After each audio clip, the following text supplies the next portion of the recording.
All right, we already know the Cardinals, Chargers, and Ravens have moved on in this weekend's NFL playoffs. Now we'll see who moves on between the Eagles and Vikings. Joe Buck, Troy Aikman, Pam Oliver, and Chris Meyer are standing by to call today's game. Take it away, Joe.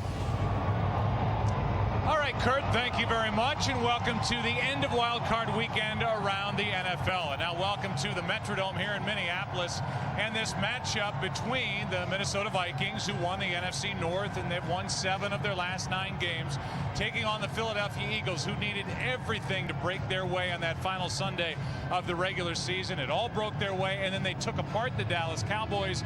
And because of all that, it's kind of ironic that they come into this game as the favorite team on the road to win in the playoffs, and the big reason why, Troy, is the way that their defense has played. Yeah, their defense has played well really all season long, but exceptionally well here over the last month of the season, and that's going to be another key here today. Another key is going to be Andy Reid, and what kind of game is it that he's going to call? Is he going to maintain balance as he has while they've made this stretch run? They've done a good job of mixing in the run with the pass. If they're able to do that, I think they're going to have some success here today. Not easy to do, however, going against the league's #1 ranked run defense in the Minnesota Vikings. Yeah, one note about that, the Vikings are without Pat Williams, their best run stuffer, along their defensive line, 3rd game out in a row with that bad right shoulder. So now we talk about Tavares Jackson, the quarterback, the young quarterback for the Minnesota Vikings. He will see everything Jim Johnson can think of blitz-wise here today. Yeah, and how would you like to be making your first playoff start against a Jim Johnson-led defense? No question, he's going to get it all, and he knows that. But yet, the way he has played since he got back in the starting lineup, he's done a good job of protecting the football, and that's going to be a key again in this game. He says he wants to be very protective early and see how his emotions are in this ball game before he starts really turning it loose. Why do they always shoot those things off when we're on? I don't know. You flinched. We get ready for football here under the dome. Adrian Peterson leads his team. Man, win or go home. This is what it's for. This day right now. Let's go out there, play 110%, leave it on the field. Start with us. Mindset, man. Play one. RBs on 3. 1, 2, 3. RBs!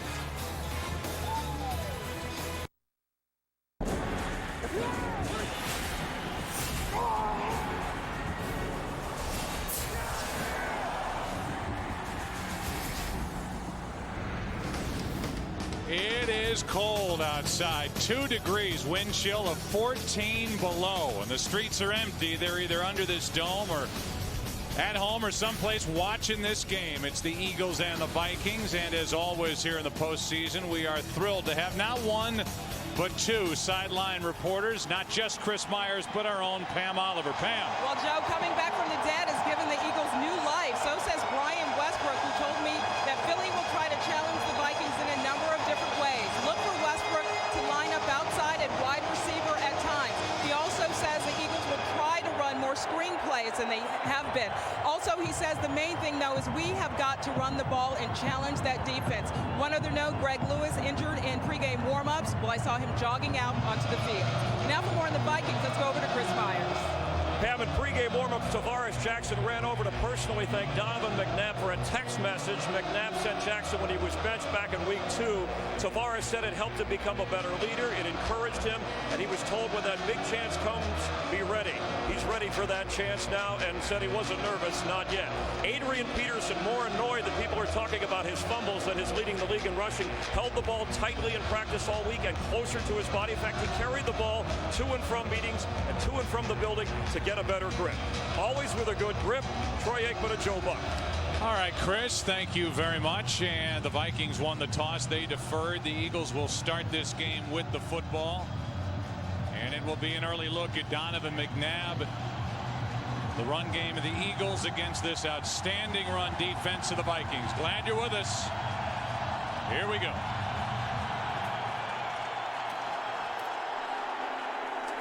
Quentin Demps, the rookie, on the return. Not much. Dragged down around the 11. A 13-yard return, and Eric Frampton downfield to make the play. So Philadelphia's offense will trot onto the field, the 9th ranked offense in the NFL, 6th best passing attack, 22nd best rushing attack. And since the benching, which happened on the 23rd of November at Baltimore, Donovan McNabb and this offense with that hiccup in Washington, they have really played well. And we heard Pam's report on the text message that Donovan sent to Tavares Jackson after the benching and visiting with Donovan McNabb. He said, who would have guessed I'd be going through the same thing just a couple of months later.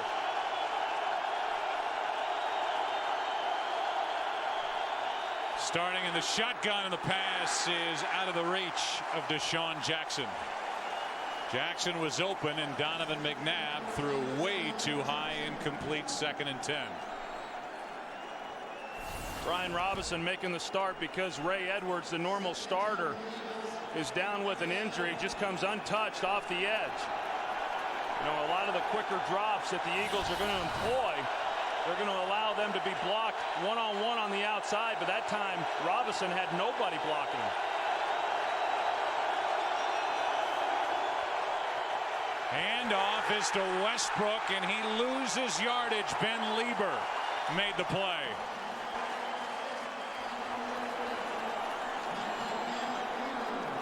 We look at this defense, and up front, no Pat Williams, no Ray Edwards, as Troy mentioned. The linebackers, and one of the better young linebackers in the game, Chad Greenway. Chad Greenway and Ben Lieber both very active at the linebacking position. Both good cover guys, both good at blitzes. 3rd down and 12.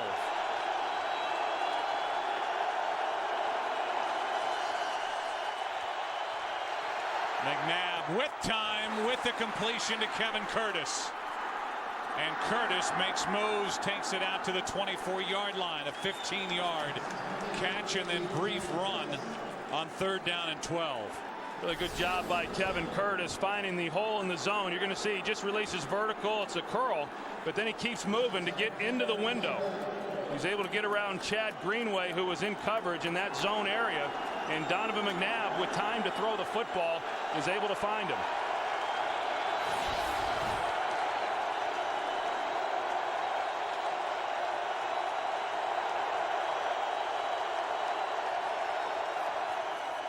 Handoff is to Westbrook.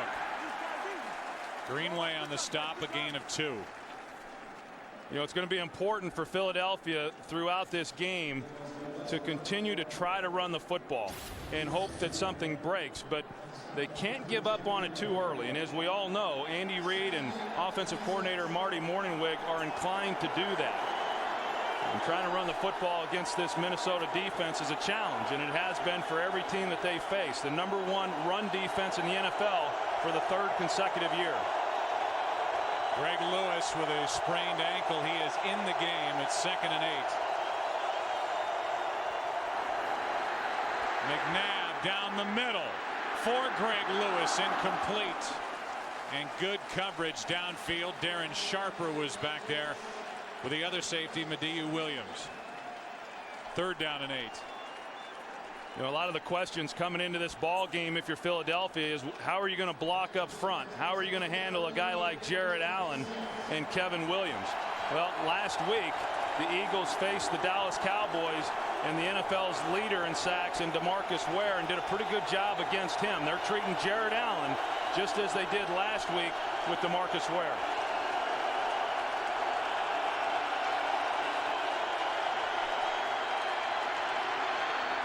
Is to the sideline and caught by Brent Selleck. Depends on the spot. Selleck making another start in place of the injured L.J. Smith, out with a bad shoulder. And we'll see where they place the football and if it's enough for a 1st down. Yeah, that's going to be close. It looked like where they were spotting it, it might be a little bit short, and then you wonder, well, Brent Selleck's got to know how far he's got to get in order to pick up the 1st down. If he pushes that another step, another yard, then it's an easy 1st down.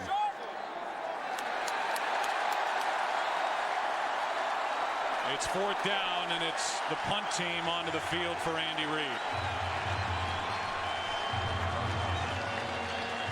When you think back to the success that Philadelphia has had in the 4 wins that they've had of the last 5 games, it's been because they've done a great job converting on 3rd down. Sav Rocca will punt it. Bernard Berrien, the high-priced receiver returner who was brought here from the Bears during this past offseason, is waiting deep.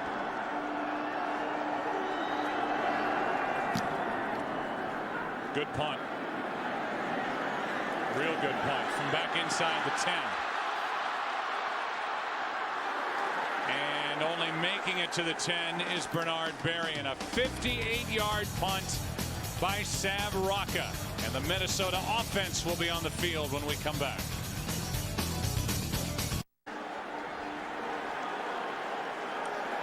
The Minnesota Vikings with their first possession of the day.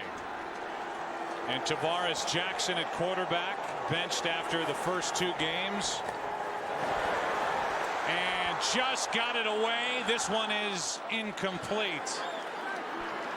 Ton of pressure by Stuart Bradley, and number 55 comes away jawing a little bit as he almost got there in time. Well, Stuart Bradley, the middle linebacker, yeah, and that's more of a run blitz than it is a pass blitz. I mean, they're coming up the middle thinking that, well, they're probably going to hand the ball off to Adrian Peterson, and he's able to beat his man and get a hit on Tavares Jackson. And this is not new to the Minnesota Vikings. Last week against the Giants, they saw a number of blitzes. Toss to Adrian Peterson running left, and he loses a yard. Chris Gokong there to make the stop. When you look at this offense, you've got this big offensive line anchored by Matt Burke in the middle. You've got Tavares Jackson at quarterback, who took over for the injured Gus Frerotte, who was 8-3 as a starter. And the big key to the success for Minnesota is the league's top rusher, Adrian Peterson, who led the NFL with 1,760 rushing yards. 3rd down and 11. Delayed handoff to Chester Taylor. And it depends on the spot.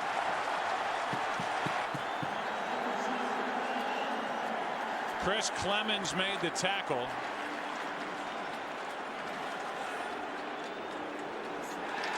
And it's a first down for Minnesota.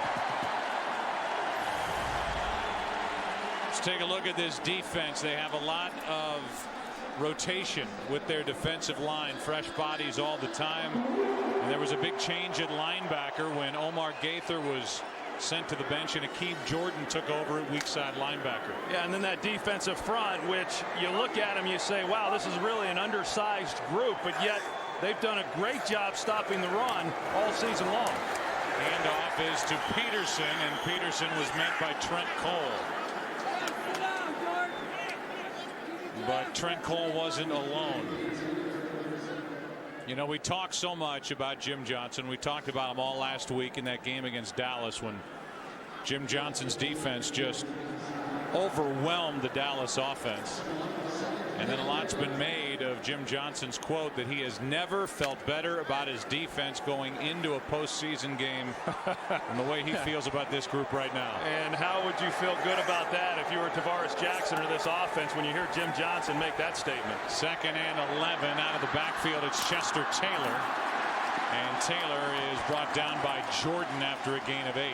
I thought it was a good job there on that first 3rd down for Minnesota.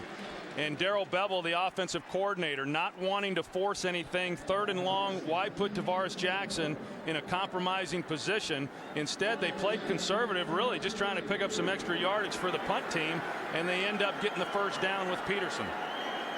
3rd down and 3. Darrell Bevel, who played quarterback for Brad Childress collegiately.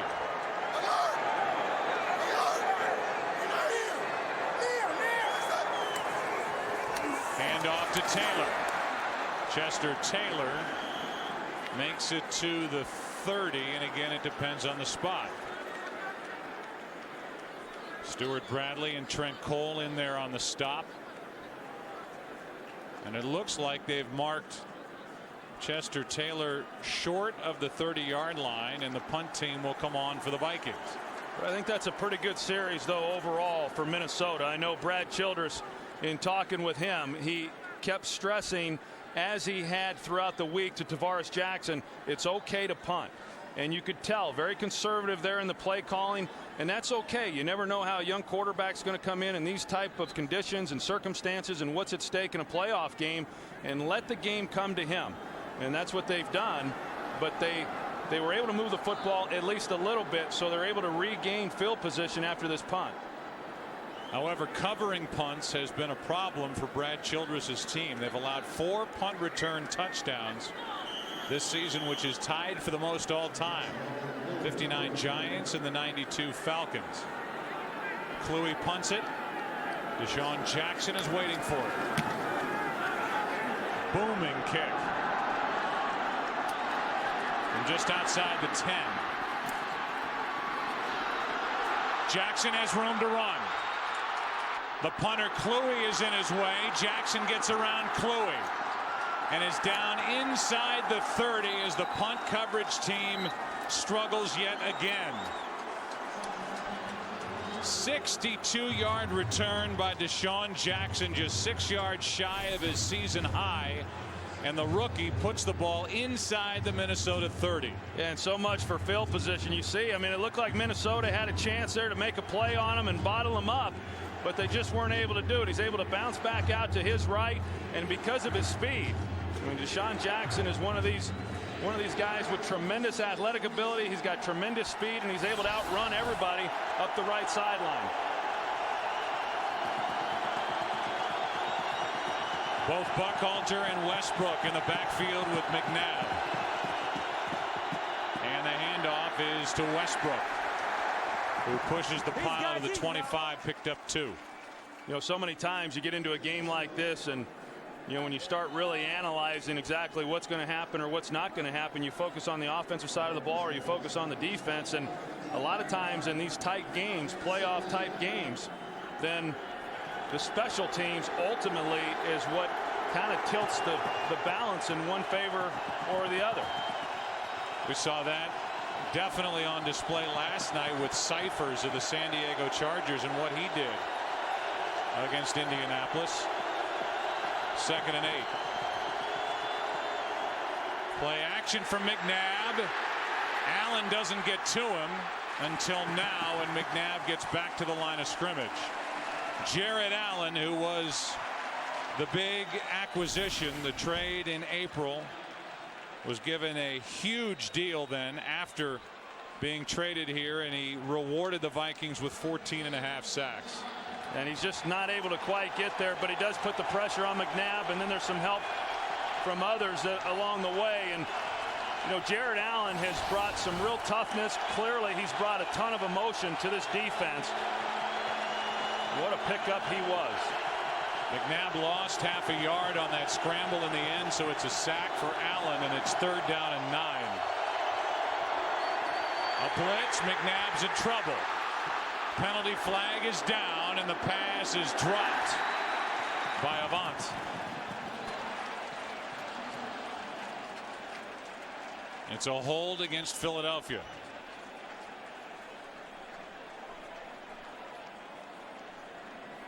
Holding offense number 67. This penalty has been declined. The result of the play, 4th down. So the Vikings decline the penalty, and we'll have roughly a 44-yard field goal try coming from David Akers. That call against Jamal Jackson, Philadelphia center. I'll tell you, a lot of pressure off the edge as we saw in those last 2 plays, but you know, the real problem or the real concern for Philadelphia would be the pressure that they're then getting up inside and not really giving Donovan anywhere to step up. Officially a 43-yard try for David Akers, and Akers drills it. Those 3 points set up by the punt return by Deshaun Jackson. Minnesota defense, a nice job to hold Philly right there. 3-0, Eagles on top.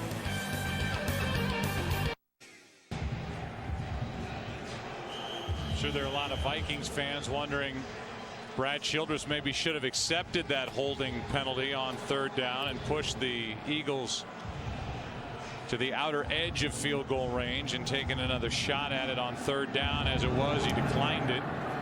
Akers hit from 43, and now Maurice Hicks, who had a good day returning kicks last week against the Giants, gets it out to the 22.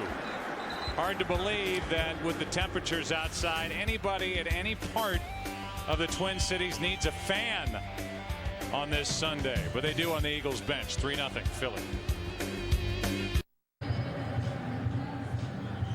Second possession for Minnesota. First time they had it.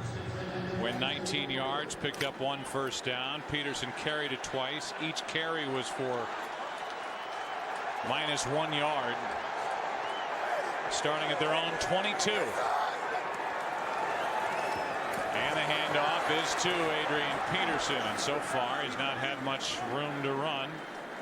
Picks up 3. They're going to whistle the ball dead. Peterson was down, and we look back on the Viking season review. The big money players brought in Jared Allen and Bernard Berrien. Tavares Jackson is benched after an 0-2 start.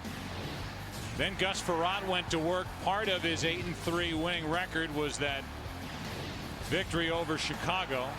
Won 5 of their last 6, and Adrian Peterson won the rushing title. And Adrian Peterson is now down on the field. The ball popped out. They ruled him down and that there was no fumble, but they're checking on Adrian Peterson, who is the franchise here in Minnesota.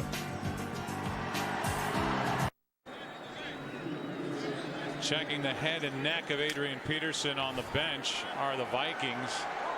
Got that hit up high from Brian Dawkins. Almost fumbled. Looked like his knee was down right when the ball popped out. And so it's 2nd down and 8. And the handoff is to Chester Taylor. Nice move, and Taylor is out to the 29-yard line, picked up 5, and we go back to that hit on Adrian Peterson by Brian Dawkins, who almost forced another fumble. He forced 2 last week in the Dallas game. They went for touchdowns, and Brad Childress wants to make sure that Adrian Peterson is okay. Made him go sit down and have the doctor check on him. It's 3rd and 3.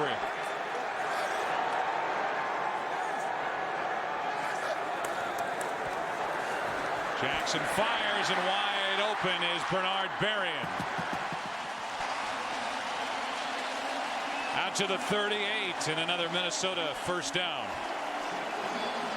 Well, this offensive line for Minnesota does a good job of picking up the linebacker blitzes, and you know, if Tavares Jackson is just able to drop back and complete some of these shorter throws, you know, that's going to help him start to build some confidence and some trust in what it is that he's seeing.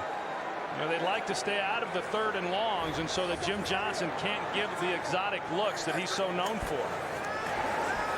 Another throw from Jackson, who wings it, and it's nearly picked off by Quentin Michael, who stepped in front of Asante Shenko. Quentin Michael, who's really had an excellent season, and he's just sitting on this route. You can see the drive that he gets right there. He's reading Tavares Jackson. He's also reading Asante Shenko and how he's releasing up the field. I tell you, whenever you're playing in a game like this, particularly early, and you see a defensive back who's jumping routes, you want to come back to that guy as soon as possible and see if you can't put a double move on him. Handoff is to Chester Taylor, who gets walloped. Brian Dawkins laid another good hit. Bradley in on the stop, and a gain of 7. Brian Dawkins coming off a great game last week in that win against the Dallas Cowboys. We saw him knock out Adrian Peterson, and when he comes in, I mean, he delivers a blow. Not an overly big guy, but someone who definitely does not shy away from contact. It's 3rd down and 3.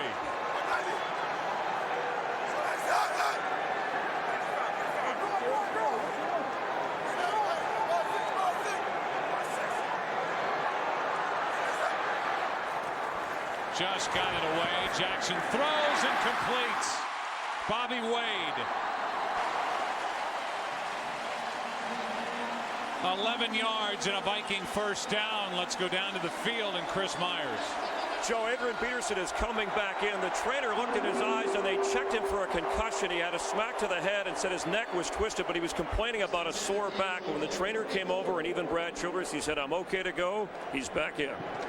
He's been dealing with a mildly sprained left ankle since the Arizona game. And middle of December. Here is Adrian Peterson. Picks up 2.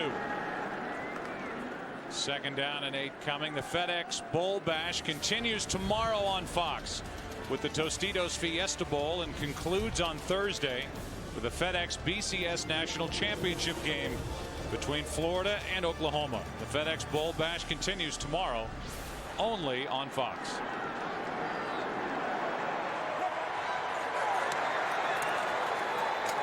Jackson setting up a screen and he overthrows Peterson.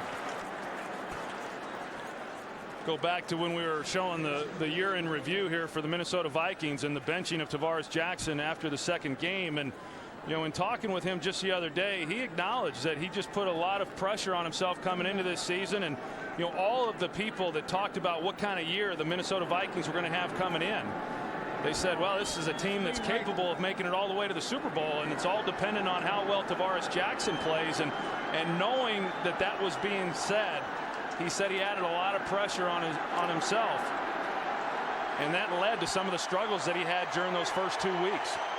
Play clock is down to 1. Jackson throws out of the reach of Sidney Rice. And now it's 4th down, and the punt team will come on for the Vikings.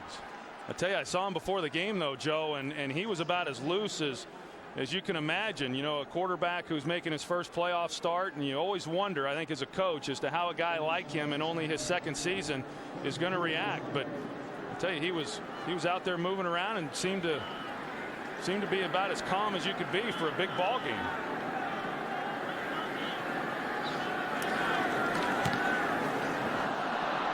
Kluwe hits it, and we'll see where they mark it. They're going to mark it at the 16-yard line. That's where the Eagles will start with it. Just a 26-yard punt. Philly has the football and a 3-point lead.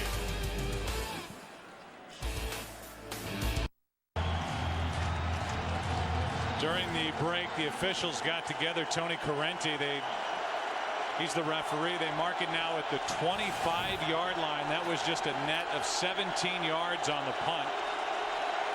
A 9-yard change. And so Philadelphia starts at their own 25. McNabb throws to Baskett. And Baskett is good for 7 yards. Here's the Philadelphia season review. Deshaun Jackson with 203 all-purpose yardage in his debut against St. Louis. He's had a great year. McNabb benched at the half, week 12 against Baltimore, and then resurrected. McNabb, a 4-1 finish for the Eagles, and it ended with that mauling of the Dallas Cowboys to secure a playoff berth and stamp their ticket for Minneapolis. Pretty remarkable that they've been able to put themselves in the position they're in here playing in the wild card game today. Handoff is to Buckhalter. Nice move. And Correll Buckhalter, who had a big game against the Cowboys, is forced out by Lieber after a 26-yard run. Tell you, Correll Buckhalter is, you know, really one of the unsung guys on this team. He's been extremely productive when he's been given his opportunities. He hasn't had a lot of them, but as you said, played great last week in that win over Dallas. Does a nice job of setting up Kevin Curtis on the block. Starts to the inside, and as soon as he jumps to the inside, then Buckhalter's able to bounce it back to the outside.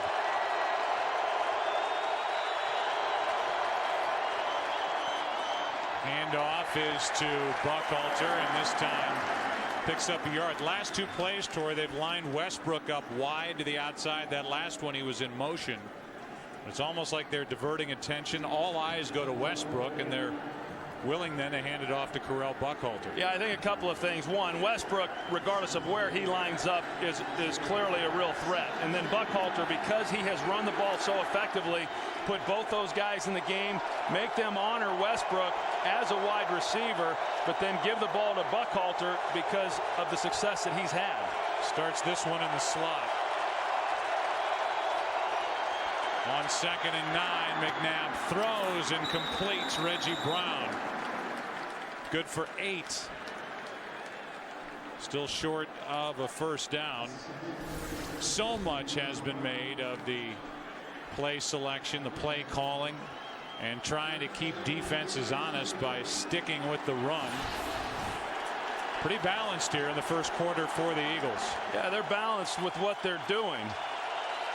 You know, as far as whether or not they're going to be able to have much success running the football, in all likelihood at the end of the day they won't, but I think that they've got to continue to try to run the football, and that takes a lot of the pressure then off Donovan McNabb. On 3rd down and 1, timeout is called by the Vikings with 6 seconds left in the opening quarter here at the Metrodome.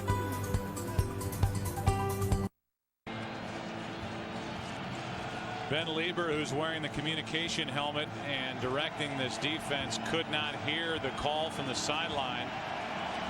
And so with that confusion, the Vikings on 3rd and 1 called timeout.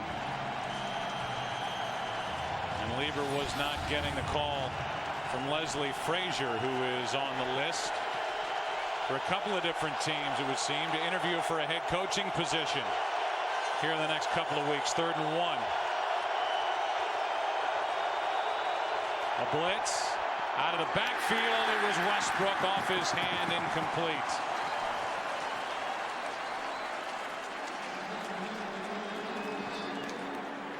And now the field goal team will come on for the Eagles. This will be a 50-51 yard try by David Akers, who hit from 43 his first time. Well, that's got to be disappointing there for Philadelphia to get into a 3rd and short and then not be able to convert. You know, pretty good indication there as to, you know, how confident, or the lack thereof, of being able to pick that up with their running game and trying to swing one out to Westbrook. 51 yard try. Good snap, good hold, and the kick by Akers. Perfect. David Akers 2 for 2 in this game. Good from 43, good from 51. 2 field goals for the Eagles. 6-0 Philadelphia after 1.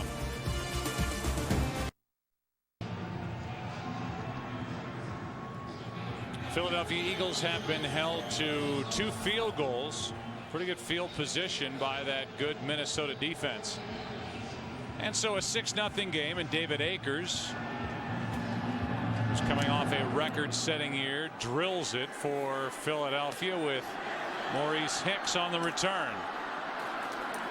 Hicks gets it across the 20 to the 22, and that's where Tavares Jackson and the Vikings will start with it. I'm Joe, that's Troy, and I would say it hasn't been overwhelmingly great, but so far pretty good for Tavares Jackson in this offense for Minnesota. Yeah, I think it's a lot of probably what we expected, or what Brad Childress expected. And I think you come into a game like this, and they've been somewhat protective of him over the last 3 weeks, but particularly in a game like this, you know, just kind of let him settle in. I would think now as they move through this second quarter and certainly into the second half that they'll open things up a little bit more for him. But a good job by that Minnesota defense holding it to 2 field goals.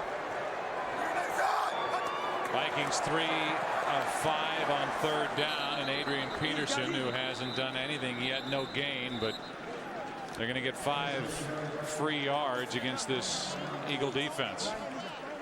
Philly was offside. Offside. Defense number 93. 5-yard penalty remains, first down. That's the rookie 2nd-round pick out of Notre Dame, Trevor Laws. Yeah, that's a real key for Tavares Jackson, knowing that, you know, you come in and we talk about what Jim Johnson likes to do and the pressures and the run blitzes, and we try to time up the snap count, and to be able to get in there and then mix it up, that's something that you can do playing at home.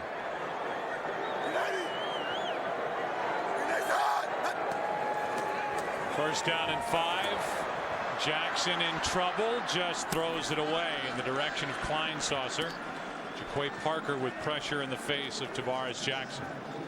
You know, getting ready for this ball game, Joe, and looking back at what the Giants did, it was really pretty amazing how many blitzes they ran. In fact, Brad Childress talked about it, you know, right from the first snap, and there is some carryover in knowing Steve Spagnuolo, the defensive coordinator there for the New York Giants, and having worked under Jim Johnson.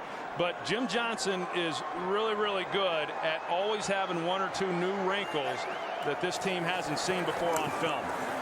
Here is Chester Taylor, and he loses 1.5 yards.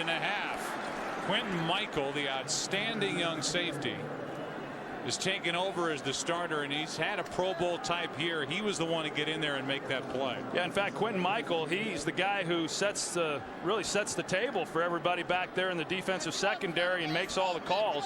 And Jim Johnson said that, you know, he's been a great leader for this defense, and it's allowed Brian Dawkins really to do what he does best, and that's just fly around, go after the ball, and make plays. It was 1st and 5. Now it's 3rd down and 6.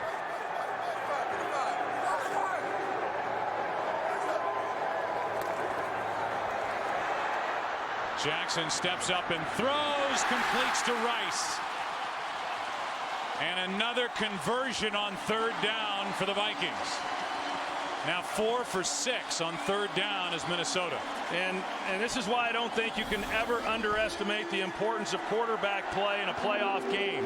He's got Chris Clemons coming off the edge, and Tavares Jackson's able to step up inside of that rush and deliver a perfect throw. You see how he lays it over the hand there of Sheldon Brown. Nice job. There's Chris Clemons, and there's the pocket awareness of Tavares Jackson.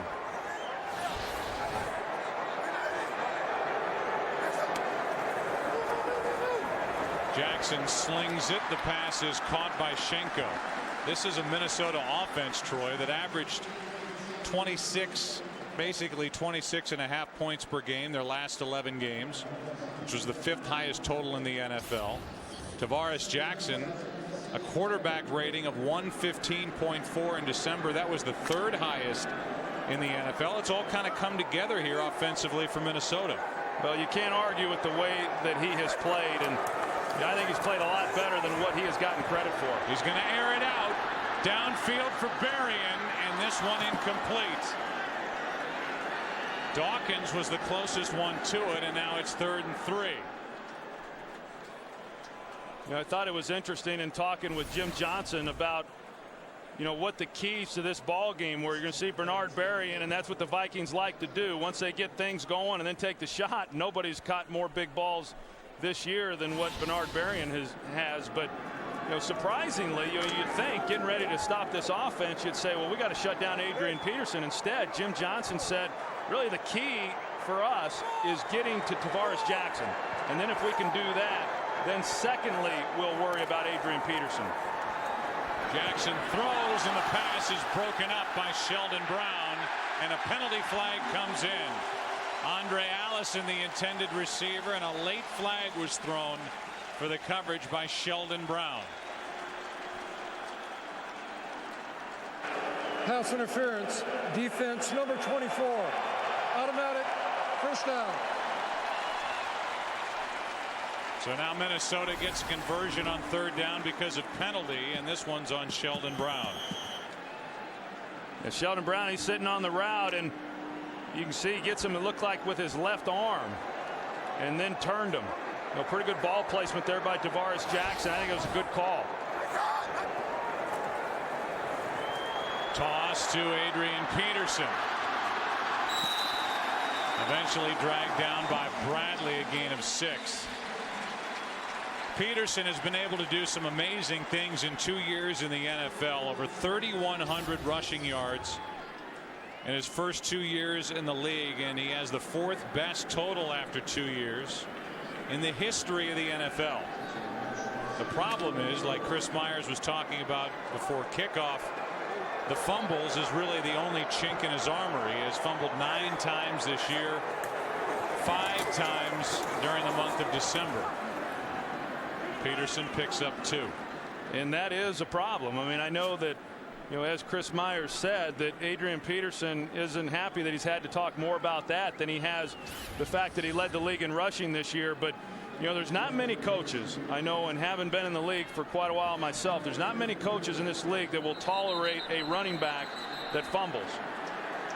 Asante Samuel, who's been bothered by a bad hip, is down.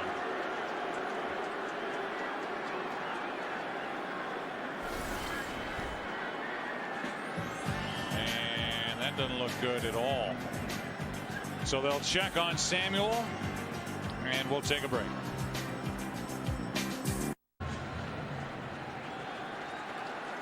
So the Eagles bench, they look at Asante Samuel. And it's 3rd down and a long 2 for the Vikings. Peterson.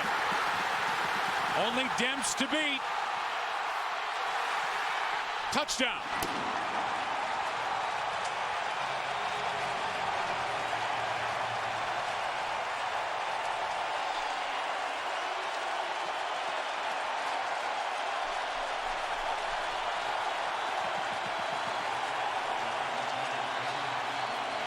Well, Jim Johnson knew that Adrian Peterson was going to get some yards, but he did not want to give up the big play, and it didn't look like Adrian Peterson even got touched when he went through the line of scrimmage. And then once it's on the outside, it's a foot race, and there's just not many people, even with angles, that are going to be able to get to Adrian Peterson.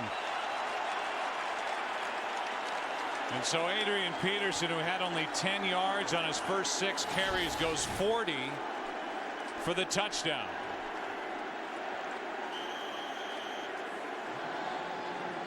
And with Longwell about to tack on the extra point, the Vikings have their first lead of the day. The home run hitter for the Minnesota Vikings, Adrian Peterson, just went deep. Touchdown Vikings, up by 1.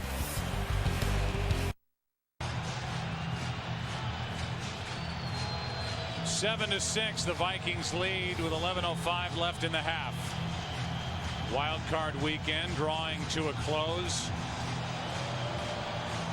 Arizona, they were winners yesterday. San Diego last night. The Baltimore Ravens earlier today. Quentin Demps can't make it to the 30. Marked down at the 28. Benny Sapp on the tackle for the Vikings. So you look at this last drive by Minnesota, and here's a look at Adrian Peterson after that run, and Eric Bieniemy, the running back coach, having a conversation with him. And he's tough on Adrian too, especially, we were talking about some of the fumbles that Adrian has had. And I asked Tavares Jackson, do you ever say anything to Adrian Peterson, when he has that happen to him? And he said, no, Eric Bieniemy, he does that for everybody, that along with Adrian Peterson's father. Westbrook, nothing. Antoine Winfield. Of all the corners in the NFL, Antoine Winfield is right at the top of the list of guys who will stick their nose in there and make a tackle in the run game. And now Darren Sharper is slow to get up.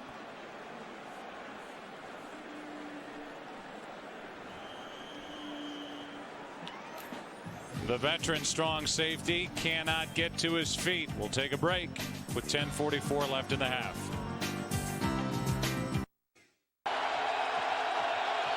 Darren Sharper was able to walk off the field. Tyrell Johnson, number 25, takes his spot. 2nd and 10.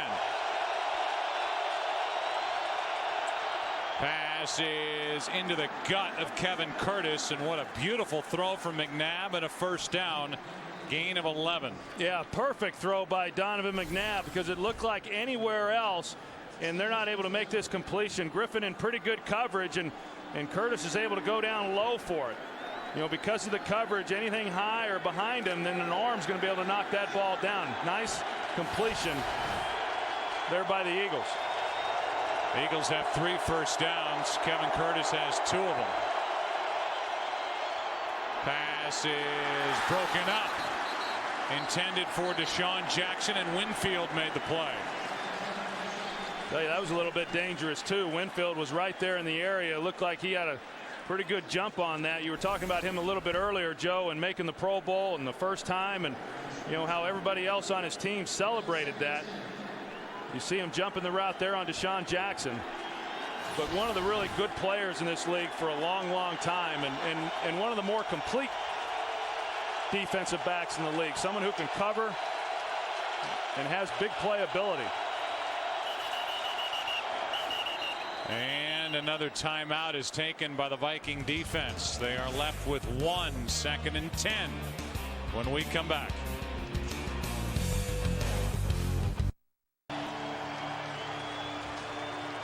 Some confusion at the linebacker level prior to that last play.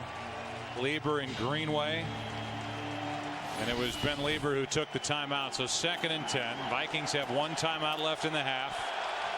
Minnesota up by 1.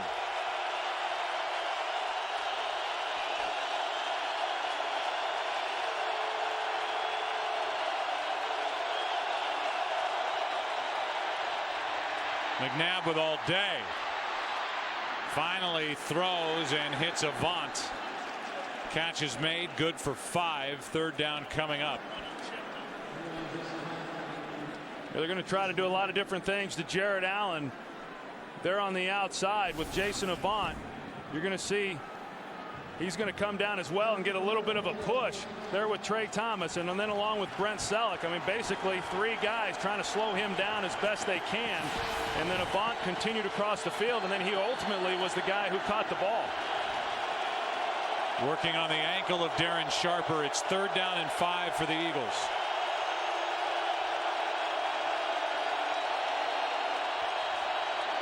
McNabb throws sideline. Deshaun Jackson, the rookie, with a catch. And for a guy who 2 weeks ago dropped a couple of heartbreakers for the Eagles at Washington in a 10-3 loss, he makes the catch. Perfect throw out of bounds at the 21.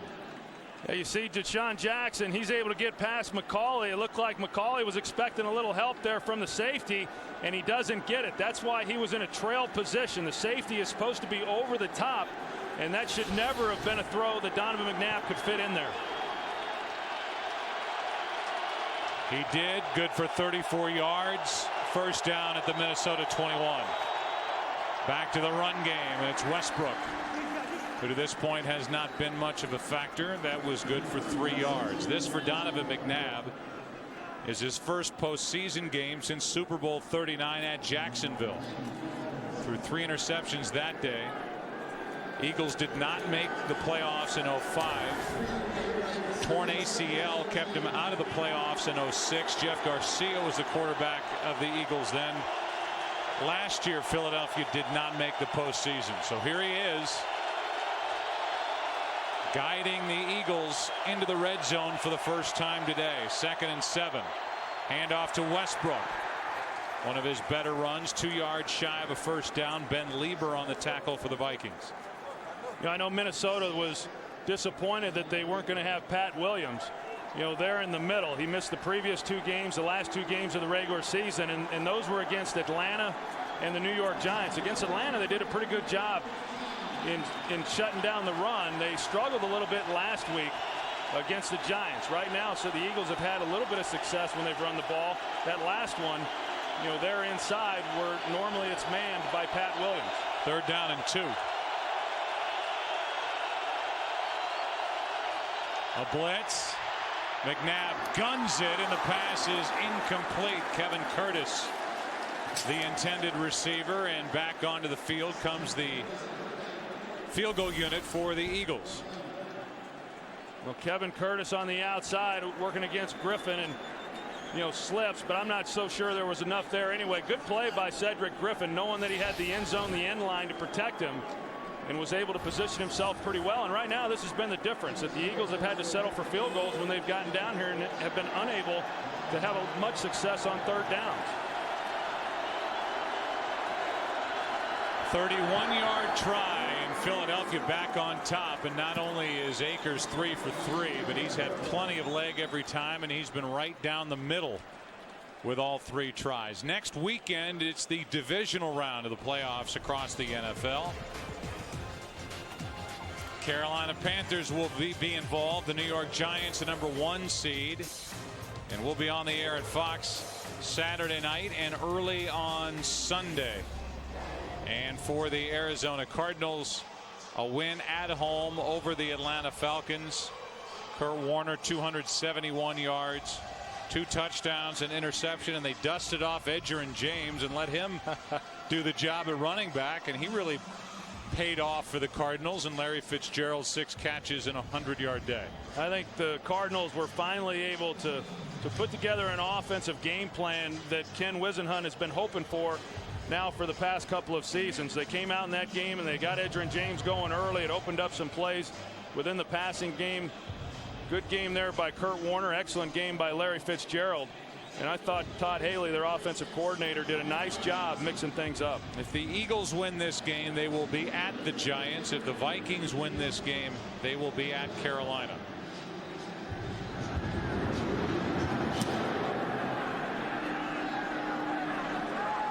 Maurice Hicks from inside the 5. Wow, what a hit by Omar Gaither. And a 25-yard return by Maurice Hicks. Under 7.5 to play in this first half, and we go back to that hit. It was delivered by Brian Dawkins on Adrian Peterson. Went to the sideline for a few plays. Really hadn't done anything, and that's typical of Adrian Peterson. Chip away, lose a couple yards on a carry here, lose a couple there, and then all of a sudden, bang, he drills you for a 40-yard touchdown run. Yeah, and it's the bang that Jim Johnson doesn't want to see any more of. You know, there's already been one. He says, hey, we're okay with the 3-yard runs, the 4, occasional 5, but we cannot give up the big run. So Asante Samuel back in there for Philadelphia as Adrian Peterson carries it for 6. Akeem Jordan on the tackle for the Eagles. I think that's the uniqueness of Adrian Peterson, though, Joe, is that, you know, he is that guy who it seems that every week there's a run like what we just saw, to where he'll get out in the open and he'll have a big play and a big run, and when you have a guy like that, then you're able to get points off of your running game. Generally, teams that run the ball as much as Minnesota does has a hard time scoring a lot of points. Over the middle, pass incomplete for Kleinsaucer. With Bradley on his back. 3rd down coming up. As it was, Peterson had the bang with a 40-yard touchdown run. His 8th career touchdown carry of 40 or more yards. And after showing the ball to Quentin Demps, he almost didn't get into the end zone, but got in and gave the Vikings their longest touchdown run in Minnesota playoff history. But it's 9-7 Eagles, 3rd down and 4 for the Vikes. Jackson hit as he let it go, and it's intercepted by Asante Samuel. Samuel gets a block and gets the touchdown.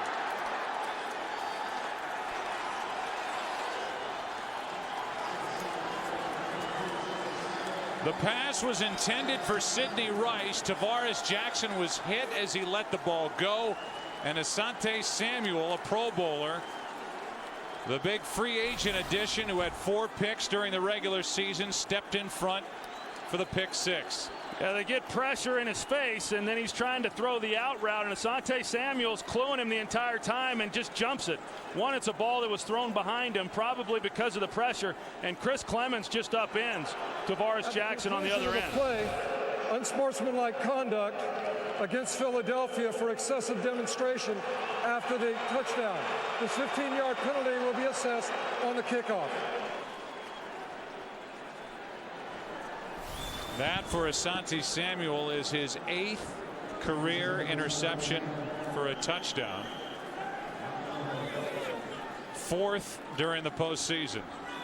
Well, you saw the hit there on Tavares Jackson. It looked like he left his feet, which is the last thing you want to do, and had a pretty good fall there on his back. Akers hits the extra point, and in a blink it's 16-7. And that's really, Troy, what we came on the air talking about. Tavares Jackson, what he was told by his head coach Brad Childress during the week. Don't force it. There's now Jamal Jackson limps off the field, but don't force it. These guys are going to throw everything at you. It's okay to punt. Well, he forced it a little bit here, and Asante Samuel was waiting for it. Yeah, and you see that the ball was thrown behind him by a lot. I mean, that was a big miss, and yeah, he had some pressure, but I think it was just more a result of a poor throw. And as we saw, Asante Samuel, he's got his back to the sideline and he's cluing the quarterback. And so as soon as he sees Tavares Jackson set up to deliver the football, he's now jumping it.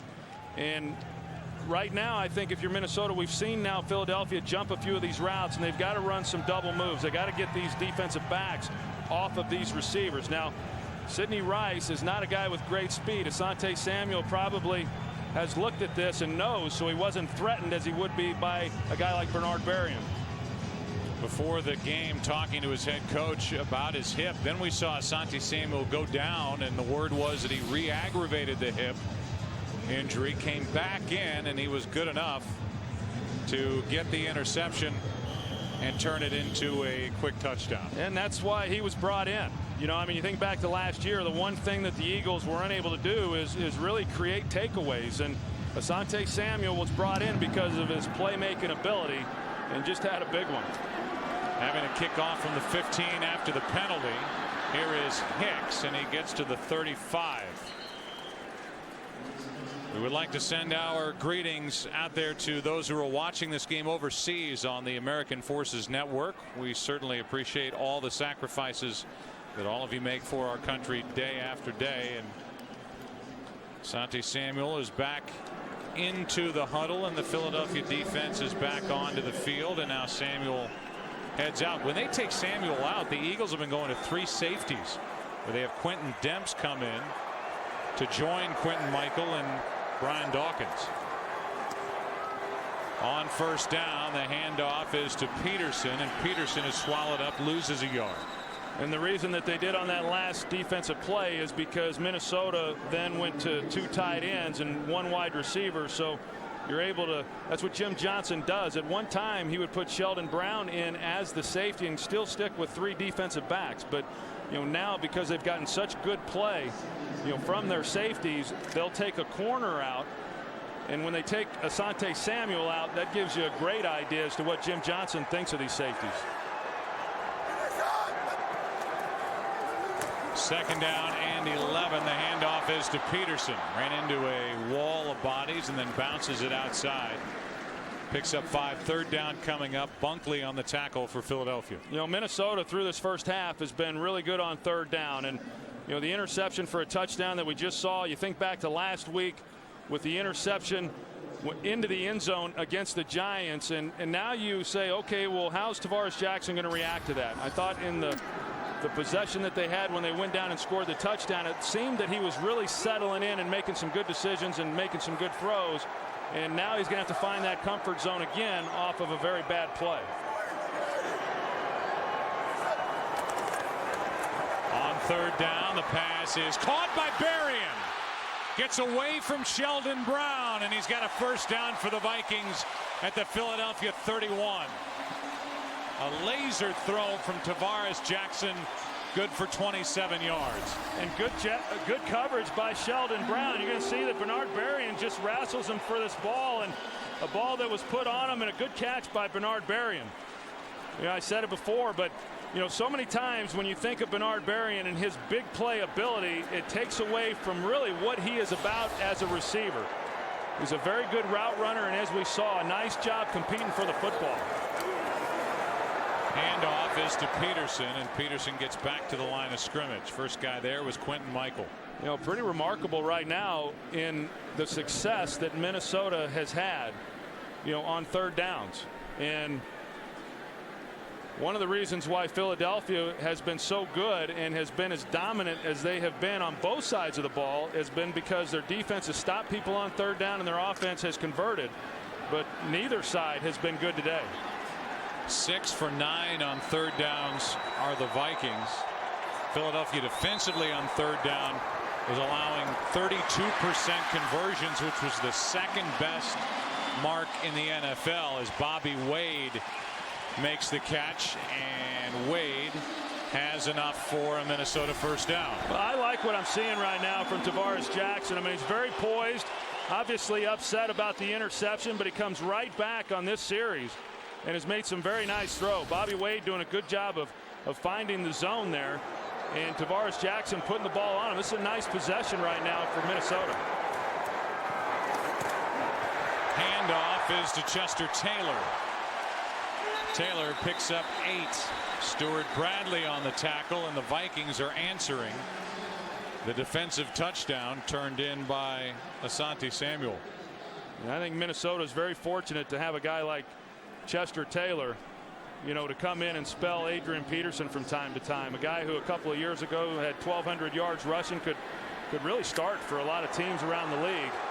but he's been a team player. Disappointed that he hasn't gotten more carries this year, but a great asset for them, especially on third downs.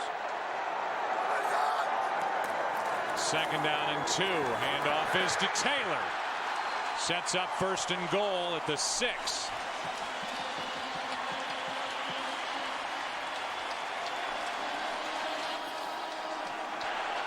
You know, Anthony Herrera and this offensive line is getting pretty excited about running the football. And you know, they say Herrera is the most emotional guy along that offensive line. In fact, Brad Childress says we have to remind him that he needs to keep it in check. You know, just a moment ago after that run, he was high-fiving and getting pretty excited. We are at the 2-minute warning. Vikings on the move, down by 9.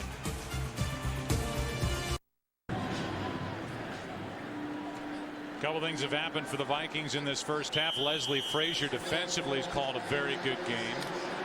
Ryan Westbrook with only 6 touches. All of them on the ground, and offensively 2 big plays by 2 big play guys. Berrien helped to set up this chance, and Adrian Peterson with a 40-yard touchdown run. Here's Taylor. Taylor is to the 3. And a timeout is taken by Philadelphia. They want to get a stop,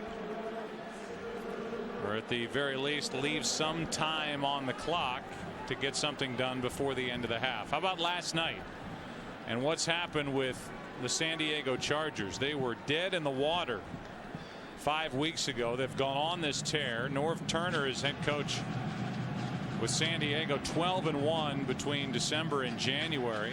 Darren Sproles had an incredible game, and Mike Cyphers, the punter, 6 punts inside the 20-yard line. And Phillip Rivers, you just watch him and you can see he's a leader, he's tough, and he does what has to be done to get that team into the end zone when need be, into field goal range when need be, and they get to move on now. Yeah, congratulations to the Chargers, and they've been in playoff mode now for several weeks, and I agree with you on Phillip Rivers. How he didn't make it into the Pro Bowl is really beyond me, but he was sure spectacular last night, as was Darren Sproles. Second down and goal. Here's Peterson, second of the day.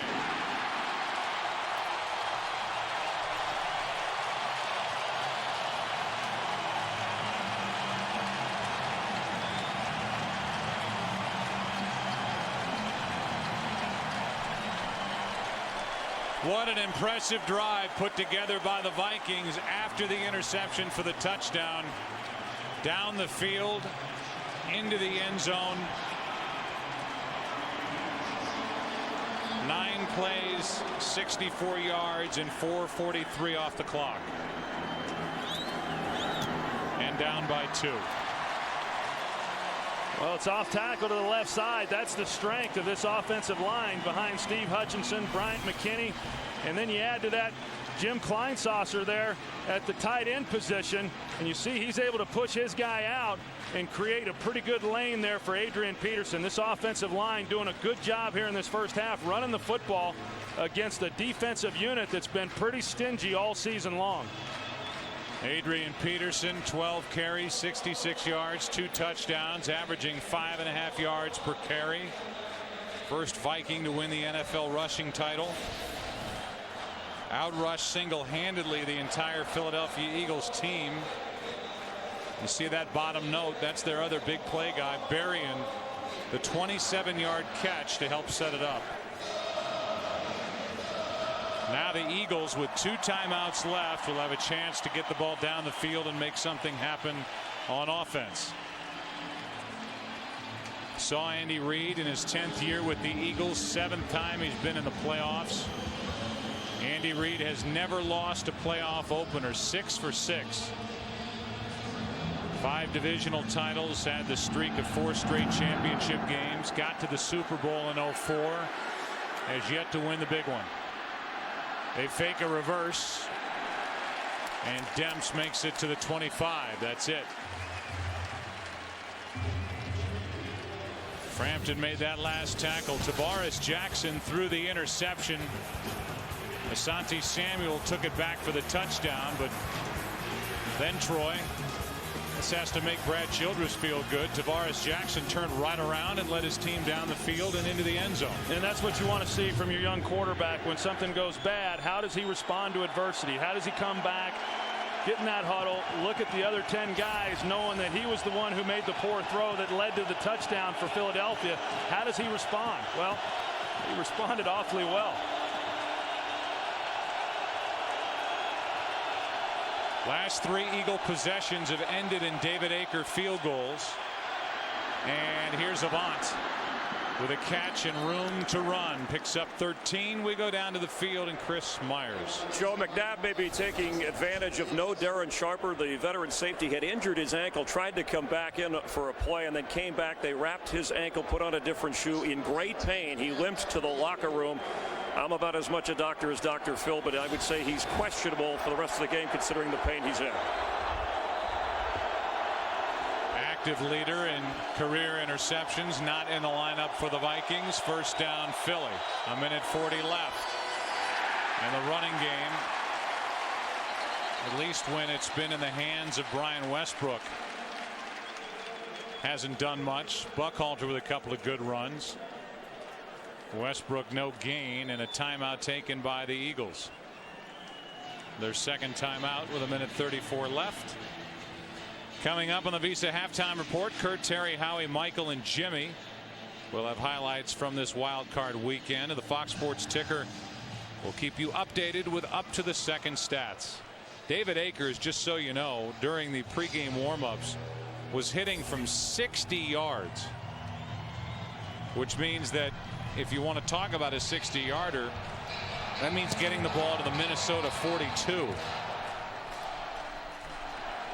Well, he's got plenty of leg. I mean, there's no doubt about that. I know that the Eagles, with the amount of time that there is on the clock, they're hoping for more than that, but they'd certainly be happy if they're able to get 3 more before the half.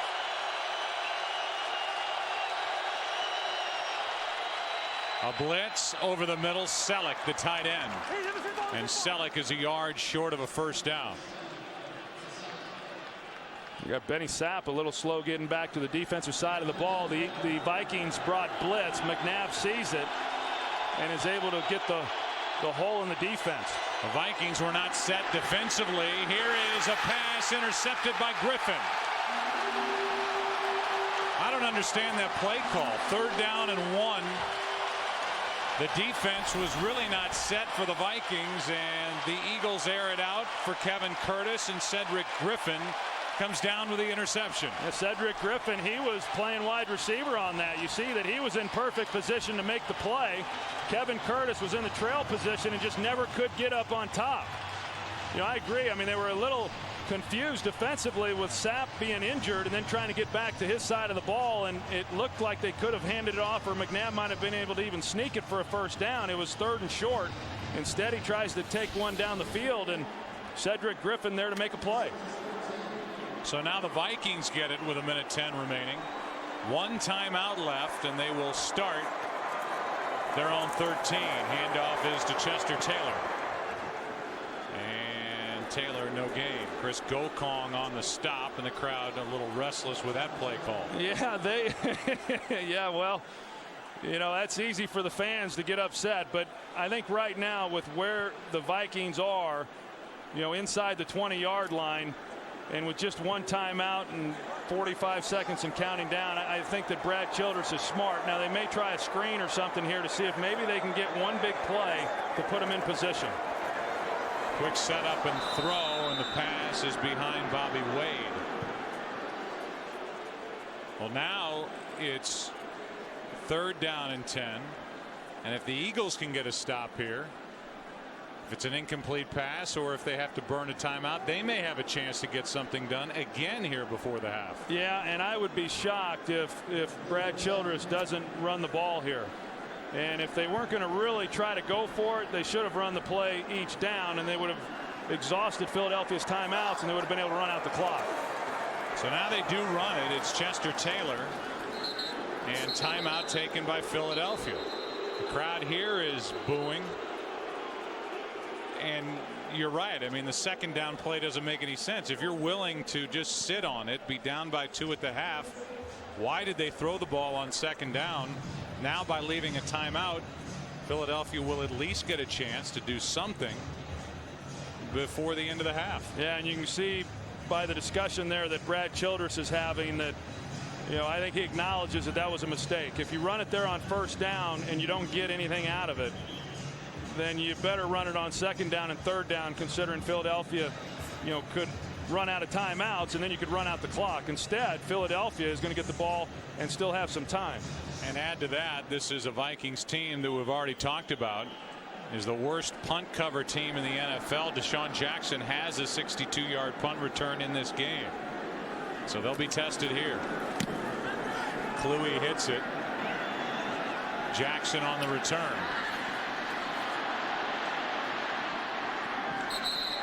And he is brought down by Greenway. A 13-yard return, 18 seconds left. And if you believe pregame warmups, and a 60-yard field goal hit by David Akers, the Eagles have to go 16 yards with no timeouts left to give Akers a chance at just that yardage. Yeah, and generally defenses in this situation, they're so inclined to try to keep the receiver in bounds that then the weakness of the defense in the zones becomes in the seams in the middle of the field. And the Eagles can exploit that and still get up and clock it and maybe have time for one more quick pass. This is Westbrook, and Westbrook hops out of bounds with a 9.5-yard gain. 13 seconds left, and now the Eagles are getting closer to that range. Here is David Akers during the pregame warmups, had plenty of leg and a little smile after hitting from 60 yards. Well, and that's not unusual. Last week we had their game with the Dallas Cowboys, and in pregame warmups he was doing the same thing. His career long is 57. It has to be a quick play. McNabb overthrows Westbrook. The ball right now is at the 46. A 60-yarder means the ball would get to the 42, so they are 4 yards away from that with 8 seconds to go in the half. It's 3rd down and 1 and no timeouts remaining. Well, I think they can get themselves in a position because it's not too difficult in this situation to overload a zone and then be able to get the ball on a 5-10 yard 7-yard completion and get out of bounds, but they're going to have to get out of bounds if they complete this pass. McNabb, Westbrook trying to get there, and he will not. What a play by Greenway. And that means that the half will end 16-14 Philadelphia. Chad Greenway just got enough of Brian Westbrook, and there will be no long field goal try at the end of the half. The Visa halftime is coming up. Good game here at the Metrodome. 2-point Philadelphia lead. It's Wild Card Weekend on Fox. The Visa Halftime Report, sponsored by Visa. No matter how you prepare for game day, Visa is the way to go. And a good one going on at the Metrodome. Tavares Jackson picked off by Asante Samuel. He takes it back 44 yards for the only touchdown the Eagles have so far, but it's good enough to give them a 2-point lead at halftime. Welcome to the Visa Halftime Report. Kurt Menefee along with Terry, Howie, Michael, and Jimmy. And Jimmy, taking a look here at the first half, the Eagles, as you said in the pregame show, coming with a lot of blitzes, but with mixed success. Well, Kurt, when you look at blitzes, Jim Johnson has the pass blitzes where you can take your pass rushers and you can overload one side or the other. Yeah, and that's a very effective against the passing game. But against a running game, you have your run blitzes where every gap is accounted for. Now, if you miss the tackle, in your particular gap like Chris Kokong does, well, then it's Peterson into the secondary, and that makes it really difficult for the defensive backs to get Peterson on the ground. One other effect of a blitz is this. Even though it may not be effective in making the stop, what it does, it affects the quarterback mental. If you'll notice, Tavares Jackson looks to the left, checking on the blitz, making sure he's protected, but at the same time throwing an out route at 10 yards. That is a timing route. If you look left and then throw right without knowing where your corner is, you will get an interception. That's the effect of a blitz. Even though it didn't get to him, it affected him mentally. He checked it and came to the out route way too late. You cannot do that. And a note to quarterback, if you throw an interception let him go. And you're inside the 5-yard line and he has a blocker, leave him alone. Don't get body slammed like that. You have a reputation. But, he did a great job of getting up, coming back out, leading him down the field for another touchdown score. And the best move on the first touchdown by Adrian Peterson was the referee. He didn't tackle him like some referees have done lately. He actually gave him a nice swim move. Yeah, the best thing that happened to Tavares Jackson was seeing Spagnuolo's defense last week versus the Giants. Gave him kind of a glimpse of what they were going to do this week. And for Adrian Peterson, for this defense for Philadelphia, you look at last week, you take away the 67-yard run. Jimmy talked about run blitzes. If you break that first level and you're Adrian Peterson, he's gone. He averaged 1.8 yards a carry if you take away that 67-yard run last week. Kind of a mirror image of where he was last week. Now, earlier today in the AFC, it was good doings for the team in purple against the team in aqua. You got it. Ravens 11-5 visiting Miami, also at 11-5. Chad Pennington, 1 of 4 interceptions on the day. 2 by this young man, Ed Reed. Ed, take it to the house. All right, Jimmy, here we go. To the left, back to the right, picks up a convoy of blockers. That means a bunch of people, Michael. Down the sideline, touchdown, 10-3 Ravens on top of Miami. Second half.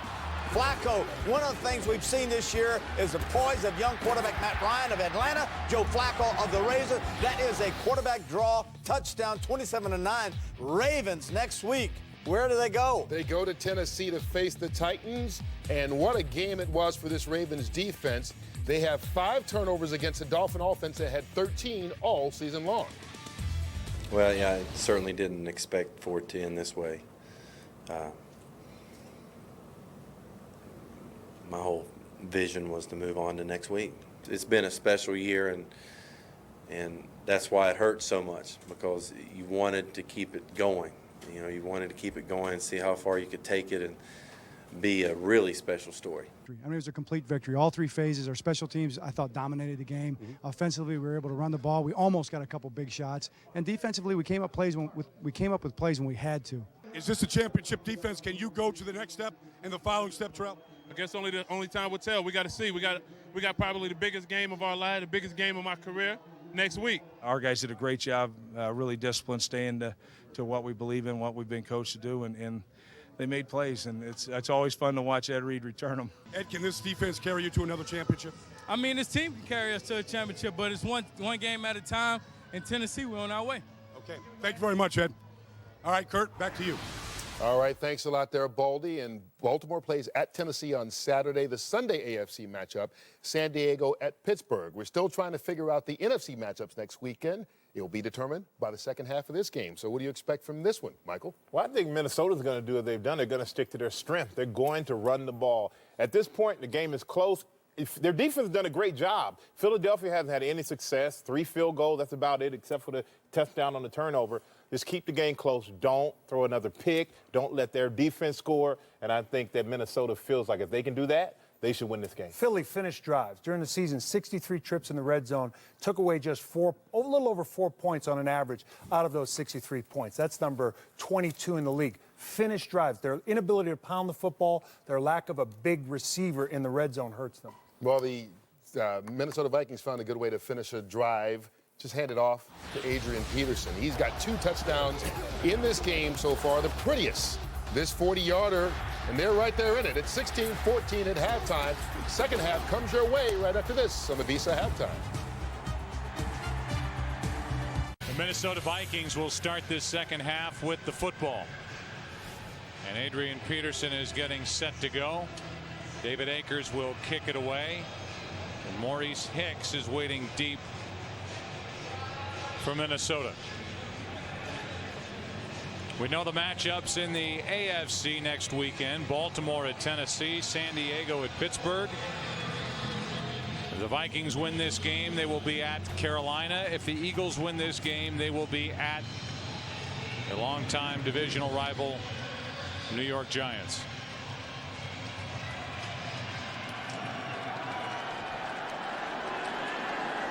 Hicks from the 1.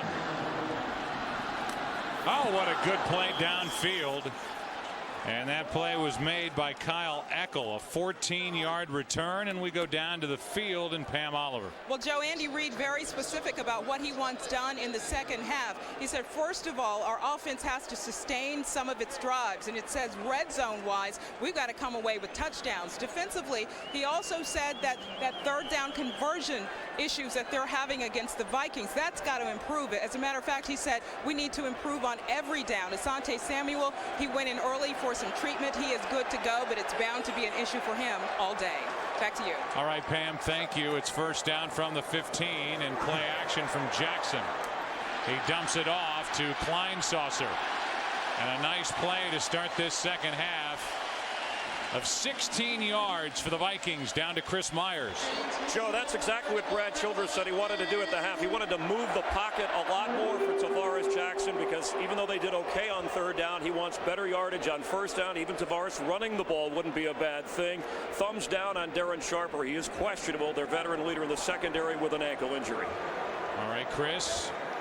First play from scrimmage, 16 yards from Tavares Jackson to Jim Kleinsasser.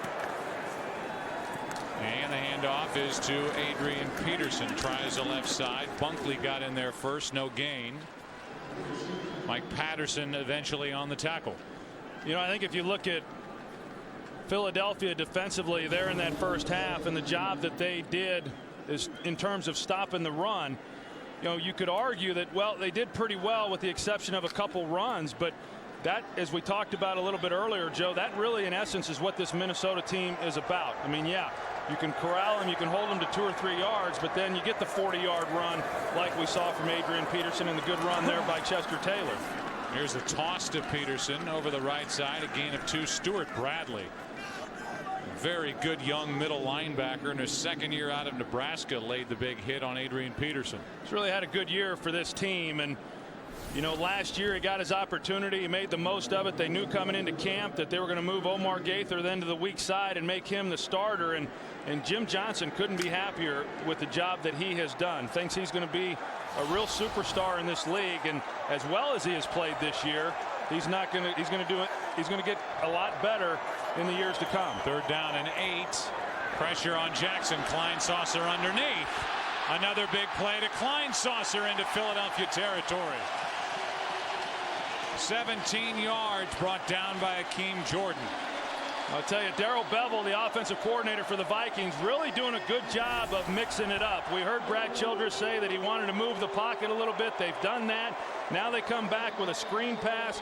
They get it to Kleinsasser. They mix in some of the runs here on this first possession of the second half. Pretty good stuff. Right now, Philadelphia defensively, not real sure exactly what they're going to get. Minnesota now 7 of 11 on third downs. Here's Chester Taylor, and he gets ripped down. A penalty flag on the far side of the field, and it's against Philadelphia.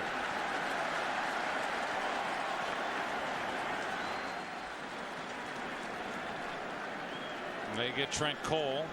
Microphone's not working, but Trent Cole was guilty, and that's the 4th Eagle penalty of this game. Minnesota has yet to draw a yellow flag. 1st and 5.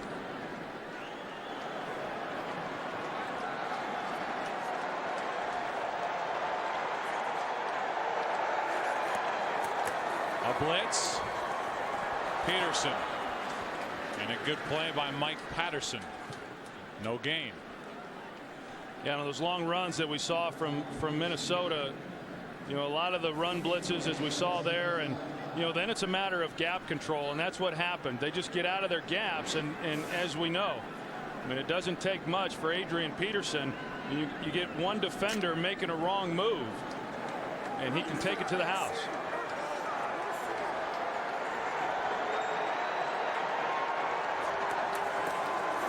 Second down and 5. Chester Taylor nowhere to go.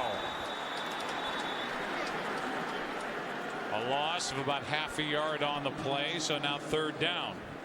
Well, it's a good job right now for Philadelphia, considering that it was 1st and 5 just a moment ago, and now it's 3rd and 5. And as we've talked about so many times, these games come down to who can convert on third down. Minnesota did a great job of that in the first half, and now Philadelphia has a chance to play on third down, as we've seen over the previous weeks.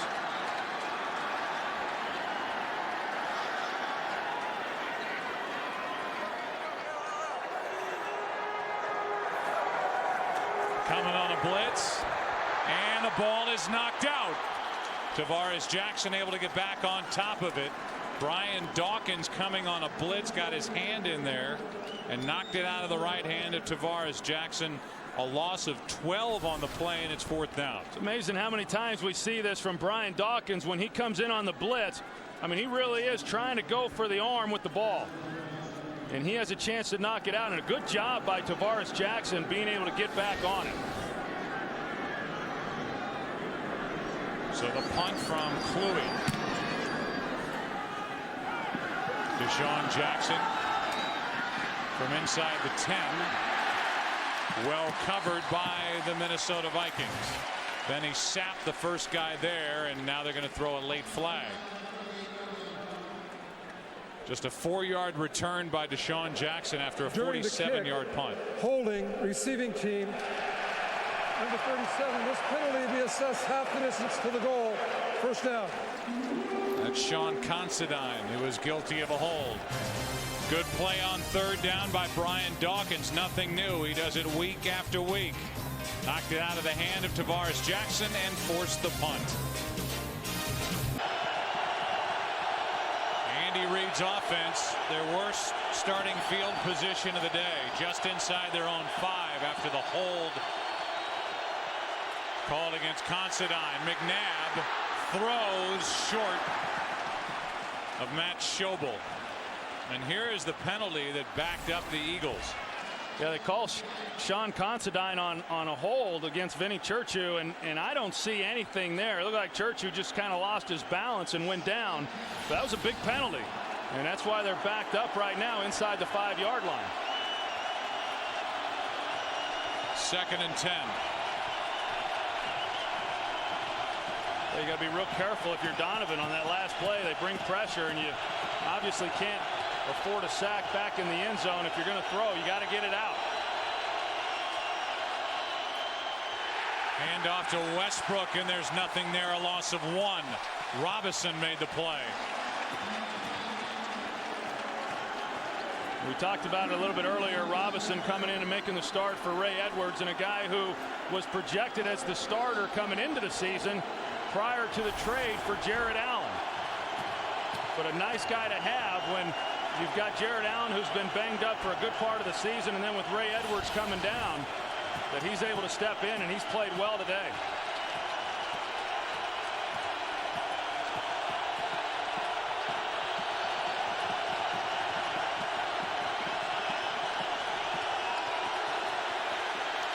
McNabb with time throws and completes for a first down to Avant. What a big completion by Donovan McNabb. 11 yards and a first down. Well, Jared Allen, he's here, and he's going to loop around here, and you're going to see it gets bottled up. You've got the linebackers, Ben Lieber, and everybody else. The line does a good job of just solidifying the protection, and what a big first down.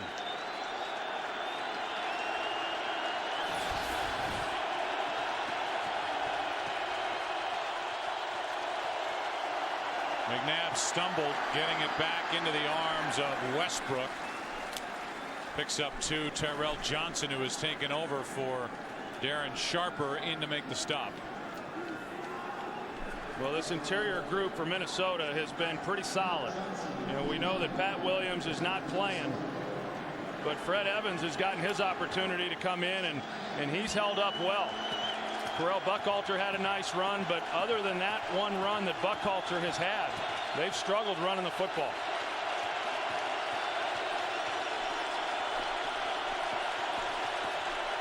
2nd and 8. McNabb throws. Pass is caught by Selleck.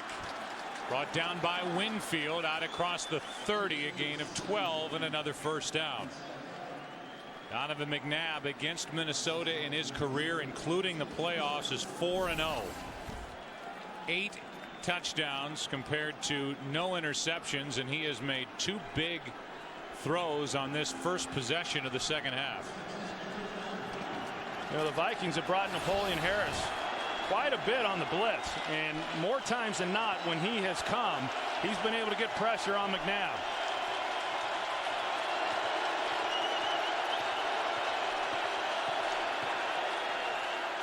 Little shoulder fake. Here's Selleck, and Brent Selleck has a first down up near midfield. They're going to mark him right at the 50. A 19-yard completion for Selleck, who has taken over at tight end for the injured L.J. Smith. I tell you, that's a throw now a couple of times that Donovan has made that really should not be there based on coverage. You know, Tyrell Johnson, the safety, we saw it earlier on the throw to Deshaun Jackson. But Tyrell Johnson, who's in for Darren Sharper, he has not been able to get over the top and take away that throw along the sideline in that cover 2 zone. Brent Selleck with 4 catches, 48 yards. That leads this team. Here's the other tight end, Schobel. He's good for 8. And the Eagles are able to move the ball and really have at different times in this game without much from Brian Westbrook. Well, he's going to get a lot of attention, and you know that going in. And so as much as they try to move him around, sometimes they move him around and he's able to draw some coverage his way, or they put him in the backfield, and that's why sometimes the ball's able to get dispersed to a number of other players. Quick setup and throw, and that ball was knocked down. Kevin Curtis, the intended receiver, and so now McNabb, who has completed passes to 8 different receivers in this game. He's faced with 3rd and 3. And that really is when the Eagles are at their best. I mean, so much is talked about them not having a go-to number 1 guy, but when Donovan is able to spread the ball out, because he has a lot of confidence in all of these guys, and they all do things, each one has certain skills that they do best. That's when this Eagles offense is able to roll. 3rd down and 3. McNabb throws behind his receiver Avant, who makes the play. 5 yards and a first down. So another 3rd down conversion by Donovan McNabb in this Philly offense. And Jason Avant doing a good job running away from the defender. And Donovan able to hang in there. You can see that he's throwing it a little bit off balance. A ball that's behind Avant, he's able to catch that and run and pick up some pretty good yardage. But a real nice catch by Avant on a ball that was thrown behind him. Avant with 2 3rd down conversions on this drive. It's 1st and 10 at the Minnesota 38.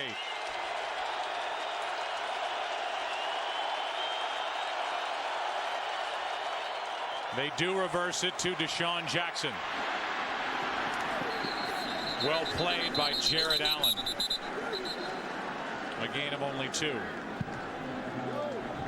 I think Jared Allen kind of enjoyed that. I think he enjoys a lot. Carolina Panthers will be on display next week. The New York Giants will be on display as well. We're on the air with divisional round football here on Fox Saturday night and early on Sunday. We just do not know the matchups yet. 2nd and 8.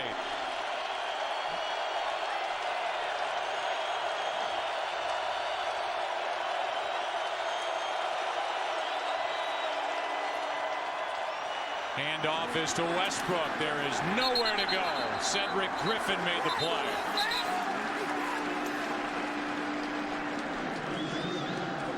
You mentioned what this Minnesota defense has done in stopping the run. First team since the merger in 1970 to lead the league defending the run 3 straight years.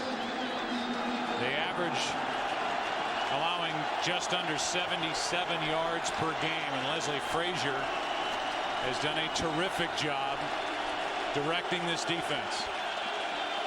3rd and 7.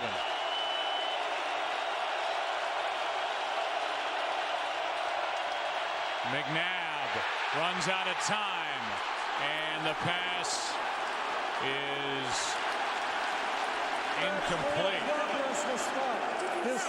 They're going to say that McNabb's. It is a sack. It's a sack. It's no incomplete pass. And that's big. They're going to say that McNabb's forward progress was stopped, so he doesn't get rid of the football. And that takes it all the way back to the 43-yard line.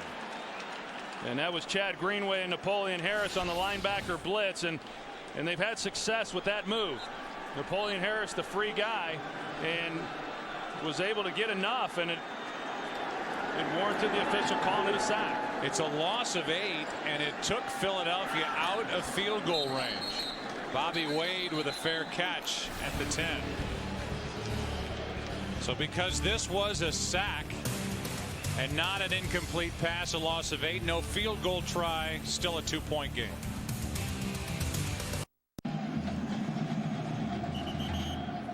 Well, the Eagles didn't score on that last possession. They did a nice job of switching the field position, winning that little battle. They started at their own 5. And after the punt, Minnesota will start with it at their own 10.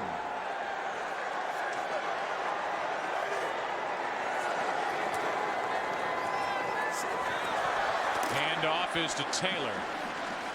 Taylor picks up 6. And so now Minnesota with the football, and we'll see how they do against this Philadelphia defense. And really nothing surprising so far in this game. We've seen good defensive play from both sides. And I guess on that last possession, only 41 yards all game for Philadelphia running the football. Yeah, which isn't a big surprise. I mean, and Andy Reid and Marty Mornwig, they're trying to stick with it. But I think that the further we get into this game, the harder it's going to be for them to do that. And as we've seen, I mean, this game's really going to come down to who makes the fewest mistakes here in this second half. That's Adrian Peterson on 2nd and 4, picks up 3, 3rd down and short coming up for the Vikings. And I think, as you said, Joe, I mean, defensively, it's been a real battle. You know, Minnesota has done a good job. Leslie Frazier and the defensive scheme that he put together, and doing it shorthanded again this week without Pat Williams. But you know, he has also some good players to work with in Jared Allen and Kevin Williams, and certainly Antoine Winfield and others. There's big Pat Williams.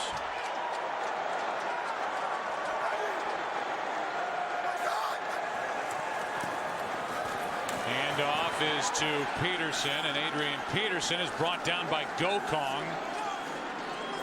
Looked to be short of 1st down yardage. He is. You see him right here, and he does a good job of scraping, and he's able to just get a play. You see Peterson, he's trying to get underneath it. And just a good job there by Philadelphia to stretch it out, and Peterson trying to be patient and come underneath that and find a crease, but good gap control. That's what we talked about. It's what Jim Johnson has talked about all week. And for them to be able to stop them on 3rd and short, a good play. Kluwe with another punt. Deshaun Jackson has room to run. Deshaun Jackson hops out of bounds at the 40. And there was only one player over on this side of the field for Minnesota. A 30-yard return. So 1 for 30, 1 for 62 returning punts for the rookie Deshaun Jackson.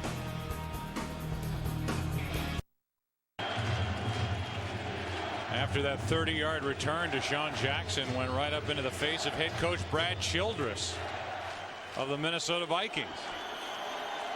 Brad's had a few players challenge him this year. A little look back from Childress, like, get him out of here. I think these last 2 possessions could end up being very important during the second half, and maybe overall in the course of this game, Troy. When you think about the Eagles, the last time they had it, they were pinned at their own 5. They at least got it into Minnesota territory, pinned the Vikings back at their own 10, got a quick 3 and out, and now after another good punt return by Deshaun Jackson, they've got the ball 2nd down and 8 at the Minnesota 38, up by 2.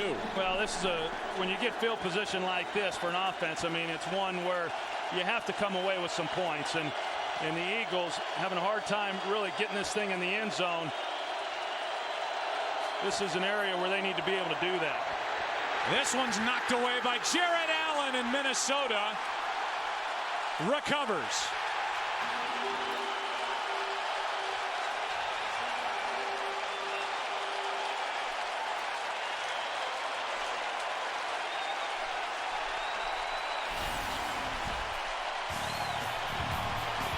Jared Allen got the right hand on the football.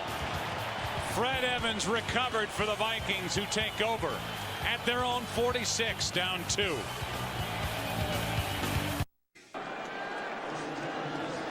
What a first year it's been in a Vikings uniform for Jared Allen. 14.5 sacks and now a forced fumble as this pass is out of the reach of Bobby Wade. And here is the Jared Allen play on McNabb. Well, Jared Allen, he comes by Trey Thomas to the outside, and like so many of the great pass rushers, immediately goes at Donovan McNabb's arm. And then you see Andy Reid talking to Donovan about what exactly happened. I know in talking with the coaches prior to this game, Trey Thomas was going to get some help on some of the shorter throws, but on the deeper drops, or on the shorter throws, they were not going to give him help, but on the deeper drops, they wanted to. That time, they didn't give him any help, and they paid for it. Shanko is down. We'll take a break.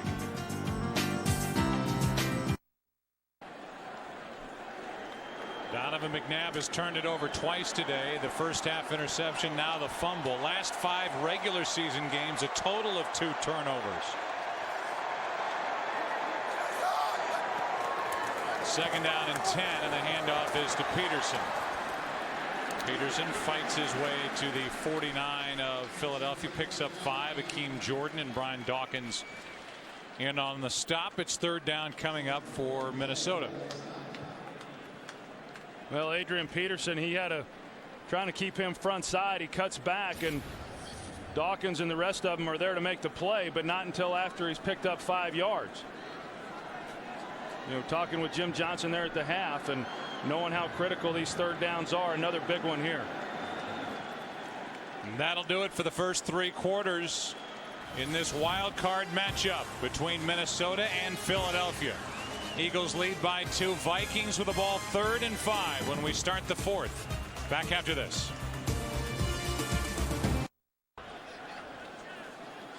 Typical game for Peterson, chipping away at it. The big 40-yard run, 40 of his 76 yards total, 2 touchdowns on the sideline on 3rd down and 5. Jackson looking for somewhere to go with it. That ball was hit maybe on its way out, and the pass incomplete for Berrien. That ball came out funny. I don't know if somebody got their hand on it or not. There was a ton of pressure on Tavares Jackson when he let it go. And the Vikings now 7 for 14 on 3rd down. Yeah, Tavares Jackson actually had time, but he just couldn't find anywhere to throw the football. You see the little bit of a slant and go there by Bernard Berry, and he's able to get one-on-one on Quentin Michael. But good coverage on the back end there.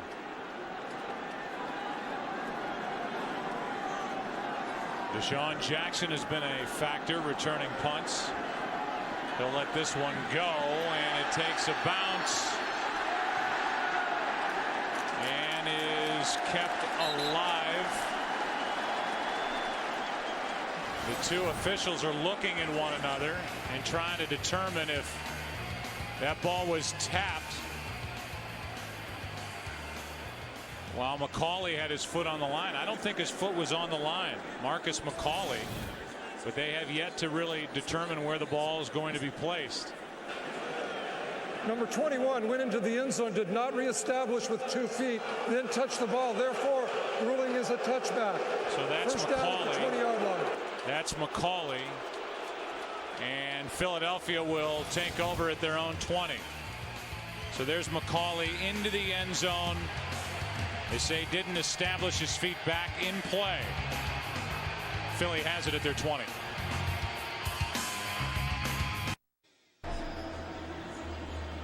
During the break, Brad Childress threw the challenge flag. The call was that Marcus McCauley did not establish both feet back in the field of play before he tapped the football.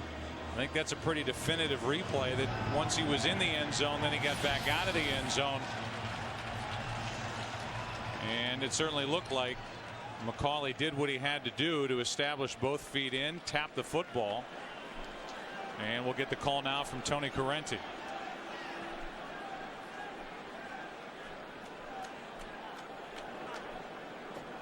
After reviewing the play, the Minnesota player who went into the end zone did reestablish back in the field of play with complete. He batted the ball forward. The ball will be placed where it was first touched at the 4-yard line. So instead of starting at their own 20, Andy Reid's offense is backed up at their own 4.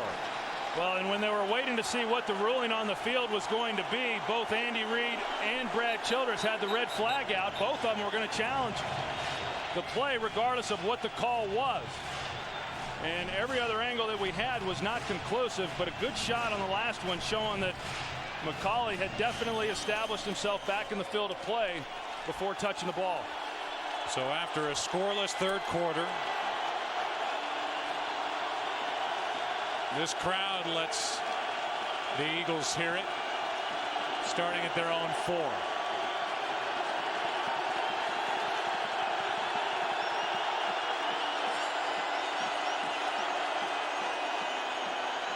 Handoff is to Westbrook, running right. Picked up 1 to the 5.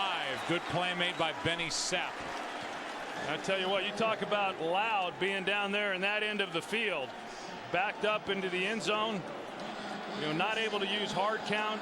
You just really got to get up and get the ball snapped, because these offensive linemen are not going to be able to stay in their stance for long without getting jumpy. Brian Westbrook with 14 touches in this game and 27 yards. He has been shut down by the Minnesota defense. A blitz, 2nd and 9, pass caught by Avant, who comes up with another conversion. He gets a first down. He had a couple of third down conversions the last time the Eagles had it. That was good for 11. So you talk about a big conversion here and giving yourself a little bit of room in the event that you have to punt. Avant just settles down right there in the hole. It's a pretty good look right there of what McNabb saw when he turned it loose to Avant. 5 catches today, just 32 all year for Jason Avant.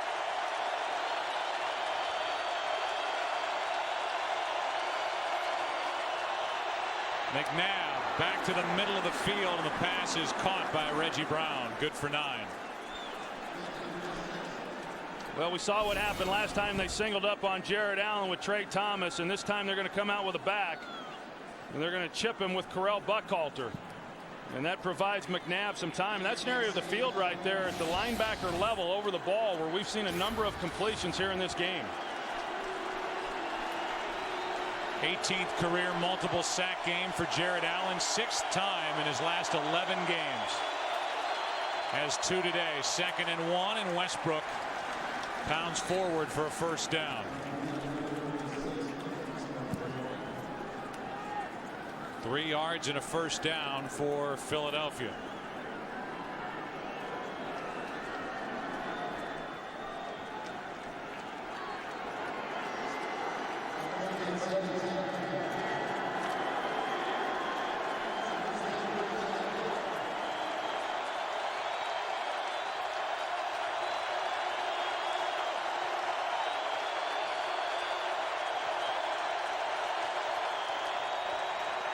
On first down, McNabb throws to a wide open Kevin Curtis. And the receiver, who missed 7 games during this season, first 6 with a sports hernia, then missed a game later in the year with a calf injury, had just 33 catches this season. Makes this grab, has another Philadelphia first down, and this has been an impressive start to a drive that began at the Eagle 4-yard line. Not easy to do, but right now you can tell that, Donovan, he's seeing the field pretty clearly, and these corners on the outside are giving the receivers some real respect with the depths they're playing off of him. Westbrook gets back to the line of scrimmage. First guy there was Jimmy Kennedy, former first-round pick of the St. Louis Rams, who fizzled in St. Louis, and now is getting a chance to play because of the injuries up front to Pat Williams and Ray Edwards. Well, I tell you, I'm a little impressed with Andy Reid and Marty Mornhinweg and what they have done. They have not run the ball very well in this ball game, but yet, unlike other times when Andy would be very quick to get away from it, he's at least continued to try to mix in enough running so that they don't put this offensive line in a real bind throwing it every down. Looked like a false start against Philadelphia.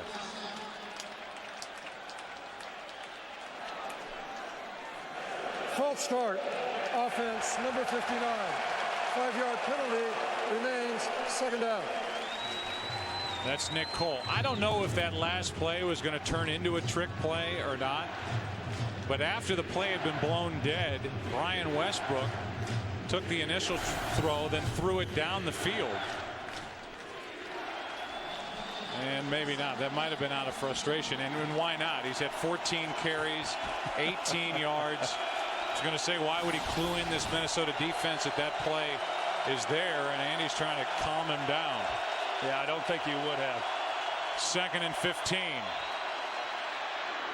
Back to the far side of the field, and it's Curtis who's dragged down from behind by Griffin. Gain of 8. You were talking about Kevin Curtis a little bit earlier and the amount of time that he has missed this year, and you know, I really think he's a really good player, and when he's put in the right role, I think it's fair to say he's a great player, but they've missed him when he hasn't been on the field. 3rd down and 7.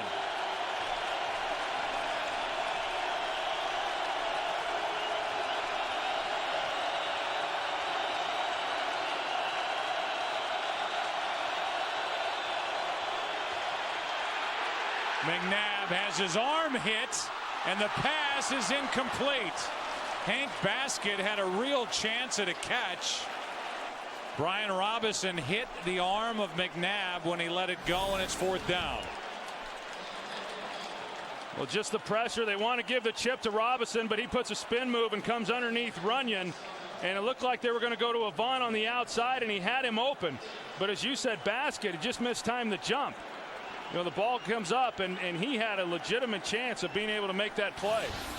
He had enough yardage for a 1st down, but couldn't pull it in, and now Sav Rocca punts it with Berrien waiting deep. And it's out of bounds. Let's see where they mark it. They will mark it at the 19. Donovan McNabb took the hit from Robinson. The pass incomplete. Vikings have it back. Still down 2.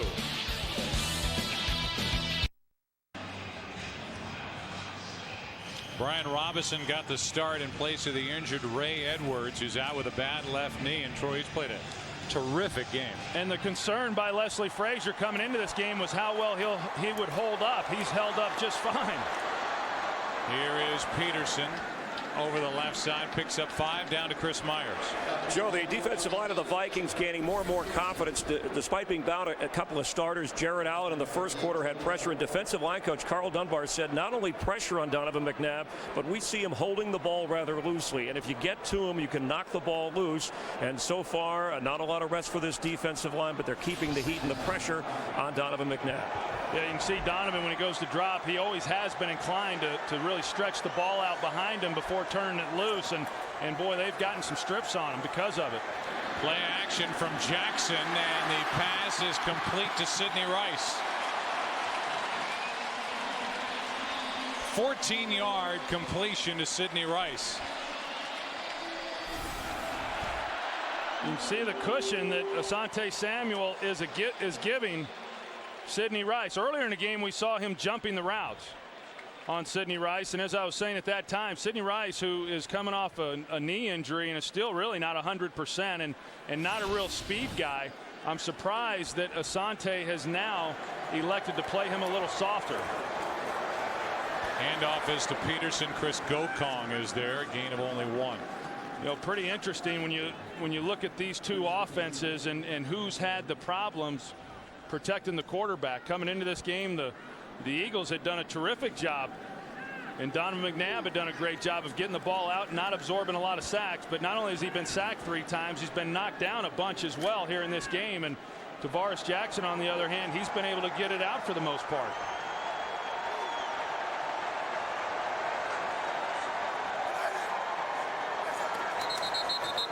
Looked like a false start on Berrien.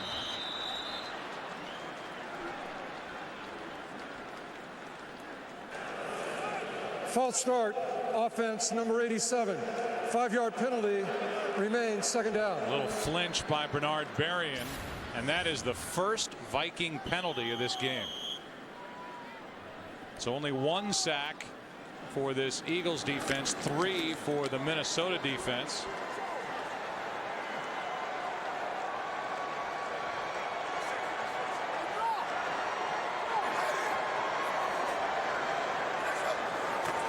Here come the Eagles on a blitz. The pass is nearly picked off by Sheldon Brown. Stepped in front of Bernard Berrien, and it was right into his hands. You know, Sheldon Brown had a big interception last week against the Cowboys, but overall, he's just not a guy who's been able to come down with many of these opportunities, and it hits him right in the hands. And that's now about the 3rd time, one of them going for the touchdown with Asante Samuel, but a couple of other times, including that last play, we've seen Tavares Jackson throwing the ball behind a receiver. And when it's an outside receiver and you're throwing it behind him to the inside, it is very dangerous. So it's 3rd and 13.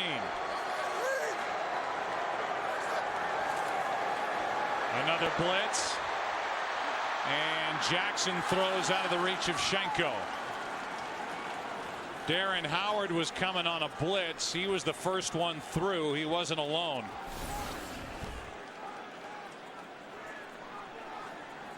Well, here they come, and the Eagles are coming after him, and Tavares Jackson, you know, does a good job of recognizing it and at least getting out of the pocket, but you know, that's one he's got to let go a little bit sooner.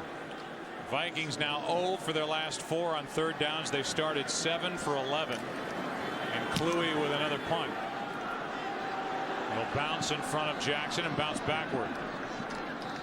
Down by Vinny Churchill, a punt of only 36 yards.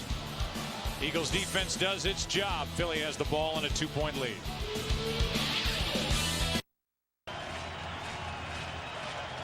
There is Taylor Hicks, who was the American Idol winner, season 5, sang our national anthem before today's game. Did a great job.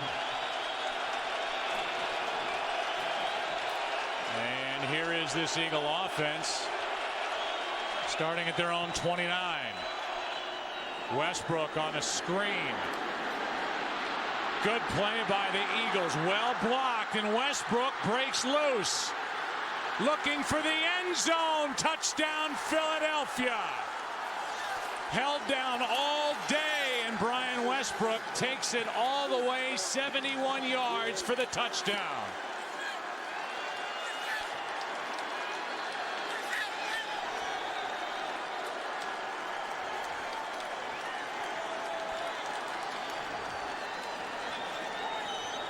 Tell you, when they initially set that thing up, Joe, it didn't really look like it was going to go anywhere, but then they were able to get some blockers. Nick Cole in particular was able to get out in front. And then Westbrook, you know, you hear it time after time talking to these opposing defensive coaches, we cannot allow Westbrook in space. And that's why. This, for a while, had turned into a battle of these 2 defensive coordinators. Jim Johnson, you just saw Leslie Frazier. And Brian Westbrook, who had not been a factor. First 16 touches, a total of 32 yards, goes 71 on the screen for the touchdown. Yeah, initially you're going to see Westbrook. He gets out in front of Nick Cole and his blockers, but then he sets him up, and Nick Cole finishes him off. I mean, Westbrook starts up inside, realizes he's got help to the outside, and bounces it and allows Nick Cole then to clean it up for him. And then it's just a matter of running with the football in the open field and seeing what you can do with it, and not many people are going to be able to catch him in that situation. Kevin Curtis blocked downfield. Deshaun Jackson got out in front of Benny Sapp. So the 2 receivers helped to convoy Brian Westbrook into the end zone. And I'm going to say it again. Westbrook, who was the focus of any defense when he played the Eagles, first 16 touches, 32 total yards, goes 71 yards on that screen for the touchdown to make it 23-14 with 6:37 left in the fourth quarter. He's like Adrian Peterson, you know. I mean, you think you've got him bottled up throughout the day, and you just keep giving him the ball. You keep calling his number, and at some point, something's going to break. The other part of it was Kevin Williams came so close to blowing that play up, number 93 for the Vikings, and he just stumbled at the last moment as Maurice Hicks returns it. 25-yard return, and now the Vikings have it, trailing by 9.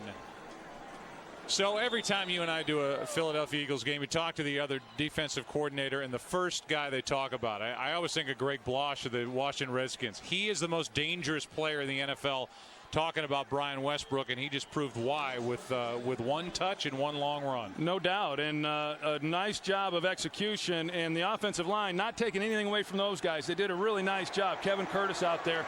But we saw how Brian Westbrook can really make an offensive line or a blocker look pretty good. Bobby Wade tried a one-handed catch, couldn't haul it in. 2nd and 10. You take another look at that, and you see how he's able to just set up the blocks and how he brings everybody to the inside, and then as he bounces it to the outside, now he made some people miss as well. You know, they're running the football, and the convoy, and you know, look who's there chasing him for the Minnesota Vikings. Jared Allen all the way into the end zone. 2nd down and 10 for the Vikings. And Jackson ends up on his back. Clemens was in his face, and Brian Dawkins almost came up with what could have been a back-breaking interception and touchdown.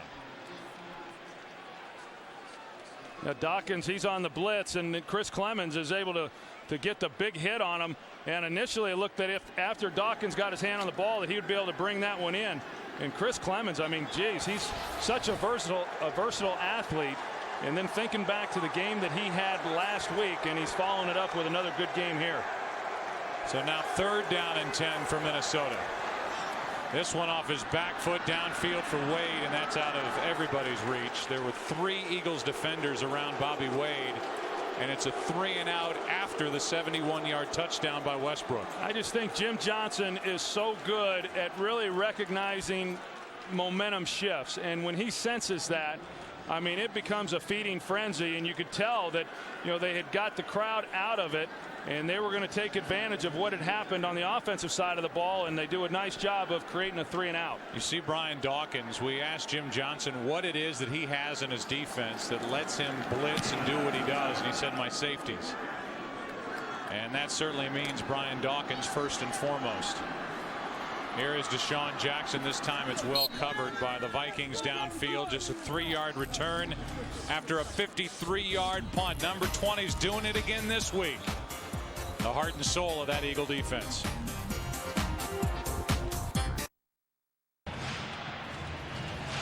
There's that matchup, Troy, you talked about coming in. Jim Johnson, defensive coordinator for the Eagles. Tavares Jackson, the young quarterback for the Vikings. And so far, Jim Johnson has won that battle.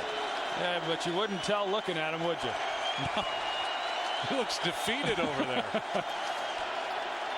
9-point Eagles lead, and now Westbrook trying to get his ground game going. Picks up 2. Benny Sapp made the play, and McNabb has had this sort of day. 1 touchdown, 1 interception, 8 different receivers. And while Philadelphia at the wide receiver position didn't have any individual make 70 catches or have a 1,000-yard season, as a group, 197 receptions, over 2,600 yards, both 9th best in the NFL. They don't have one stud, but they have a group that McNabb will spread it around to. Yeah, and that's the way Andy Reid prefers it.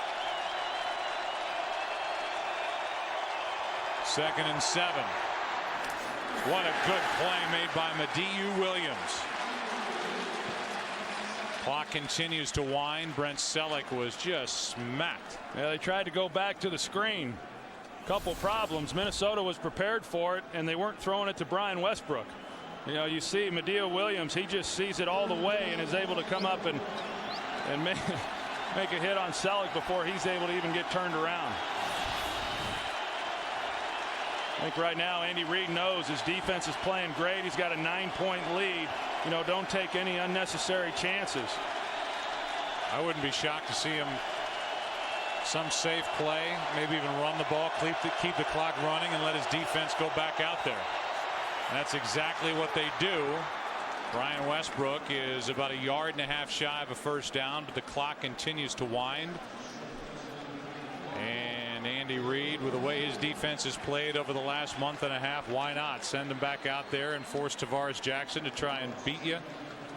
The Vikings need 2 scores. Yeah, I think it's a smart call, and as I said a little bit earlier, I really think that this offensive staff has done a good job. You know, they haven't run the ball really all that effectively, but yet they've hung in there, and I think the numbers will still be a little skewed at the end of the day. But I think in a normal game, this is one of those that Andy probably would have abandoned the run real early. Rocket hits a good one. Real good one. Checks up and around the 15-yard line. Rosalio Hansen downfield to tap it. 51-yard punt, nothing on the return.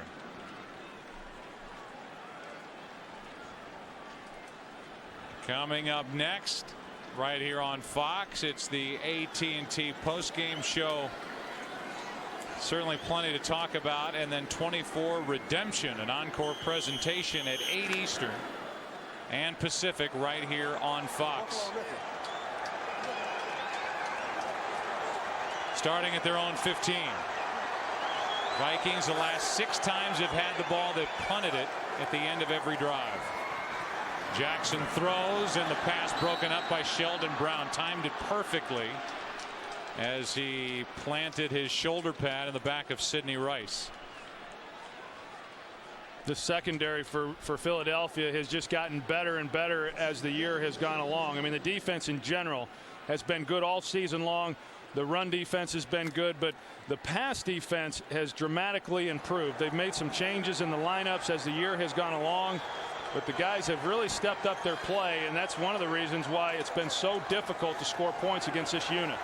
Jackson throws, and out of the reach of Asante Shenko, and now it just looks like it's completely unraveled for Tavares Jackson. Well, this is a part of the game that, you know, one, he probably just hasn't gotten a lot of work with, and as a young quarterback, you know, they're able to huddle up right now, but you can tell that if they complete a pass and they keep the clock running, they're going to go into a no-huddle offense. They're going to have to. But they just have. He hasn't been able to get that completion to where you can at least try to start putting the defense on their heels. Jackson is 1 for his last 10 throwing the football. 3rd and 10.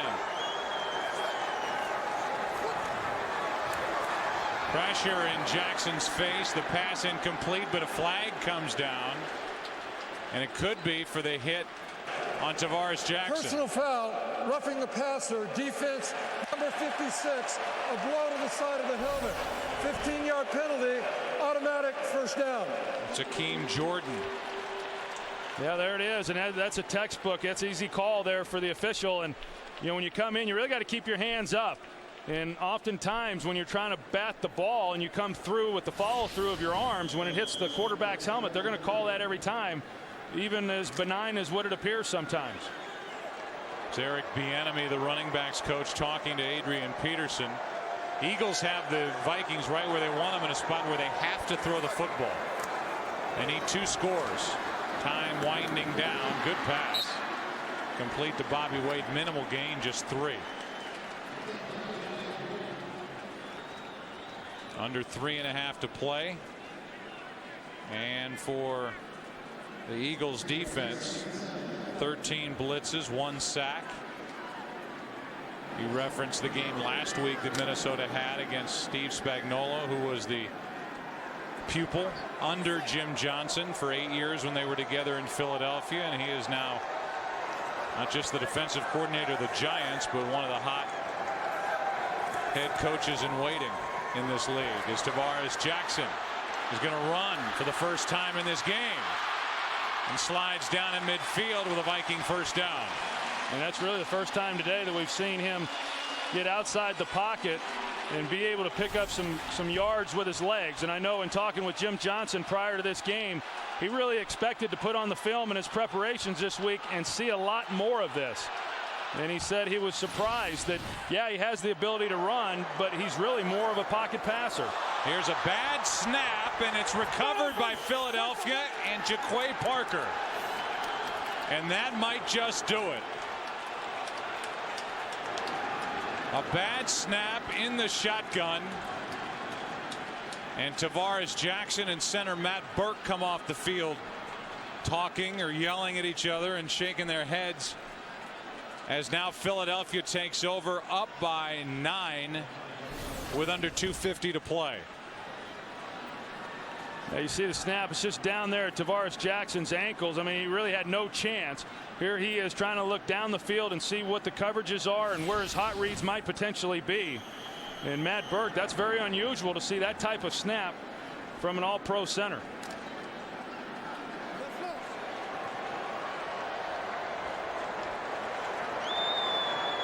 Both Buckhalter and Westbrook in the backfield.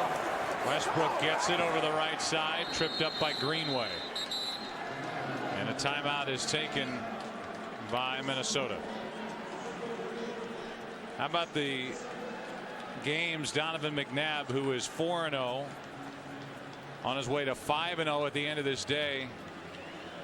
Games that he's had against the Minnesota Vikings and his passer ratings, which have been huge. This is the first time the moment he'll be held under 100 in that quarterback rating, but all he cares about is stamping the Eagles ticket for a date with the New York Giants next Sunday.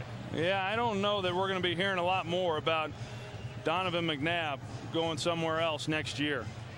You know, the job that he has done here down the stretch, and I know Andy Reid gets a lot of credit for having put Donovan McNabb on the bench there against Baltimore a few weeks back. I don't know that we should necessarily give Andy as much credit as what he has gotten, but we should give a lot more credit to Donovan McNabb because he's responded very well and he's played exceptionally well. 2nd down and 7. Fake toss, trying to get it to Selleck. Good pass, and Brent Selleck has a first down for Philadelphia as he slides down. Does not get out of bounds by his design, and Minnesota has to spend another timeout. Pretty well thrown ball right here by Donovan, and laying that thing over the head there of Jared Allen and into the hands of Selleck. I'll tell you, Donovan McNabb, I think you got to be real pleased with the job that he did today, because we talked about the hits that he took, the sacks that he absorbed, but you know, he's a pro and he knows that if he hangs in there and just keeps fighting play after play, some things are going to come open for him, and that's what happened. A couple of big plays today for Philadelphia. First, defensively, Asante Samuel, the interception returned for the touchdown, and then the 71-yarder on a screen to Brian Westbrook. And Westbrook finally able to break out on what had been a frustrating day to that point. And Jeffrey Lurie, who's the chairman and CEO of the Philadelphia Eagles, he'll be there at Giant Stadium next week. If the Eagles win this ball game, that's where they will be early window next Sunday. And then we know that Arizona will play at Carolina on Saturday night. 2.5 minutes left. That's the final timeout for Minnesota. Today's game being produced by Richie Zients, directed by Artie Kempner, technical producer Joe Stevens, technical director is Colby Bourgeois, and the audio mixer is Fred Aldis. Associate directors are Greg Scopatoni, Derek Manning. As always, my thanks and Troy's thanks to our editorial consultant Steve Horn here in the booth. The broadcast associates are Rich Gross and Bentley Elliott. The studio show produced by Scott Ackerson, directed by Bob Levy. The highlights coordinator is Janice Kazaza. The studio technical supervisor is Jack Simmons. The supervisor of remote field operations, Jerry Steinberg.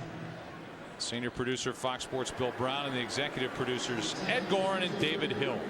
2nd down and 10 for the Eagles. Minnesota out of timeouts.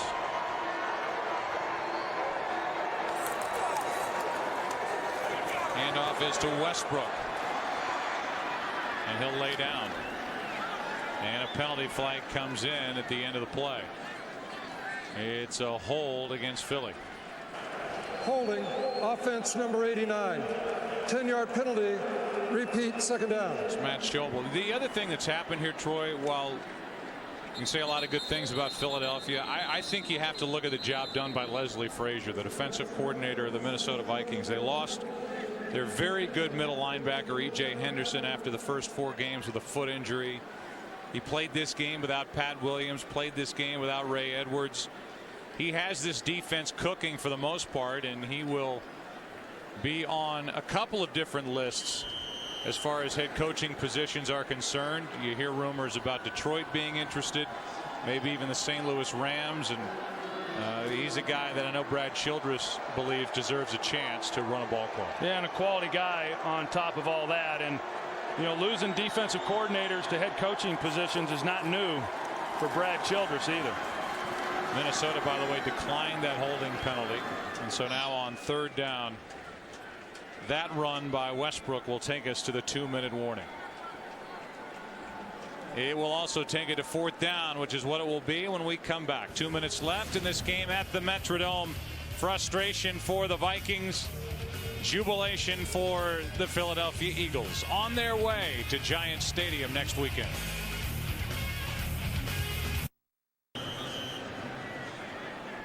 Andy Reid was with Brad Childress at Northern Arizona, then brought him to Philadelphia when he got the job there, first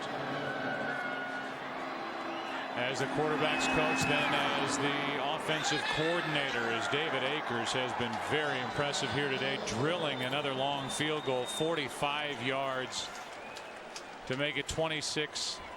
It looks like another matchup between the Eagles and the Giants. Each team won on the other's home turf. Giants racked up 218 rushing yards in their Week 10 win at the Eagles, and then not too long ago the Eagles at the Giants, one of the best days in a long time for Brian Westbrook. Westbrook 203 total yards, and the Eagles hold the Giants to 211 total yards as an offense en route to that 20-14 win. So that game, assuming the Eagles win this one, is next week on the air at noon Eastern right here on Fox. It'll be the 4th matchup in the playoffs between the Philadelphia Eagles and the New York Giants. Yeah, and two teams that clearly know each other very, very well. And as you said, Joe, with the Eagles having won at the Meadowlands just 4 weeks ago, I mean, a game that they certainly will go into with great confidence. And I know the Giants, having had this weekend off, they'll be more than prepared as well. Adrian Peterson is waiting for this kick from David Akers. Had a kick return this year, and now gets one here in the playoffs. At least he's going to give it a shot. And David Akers has been a real weapon here today.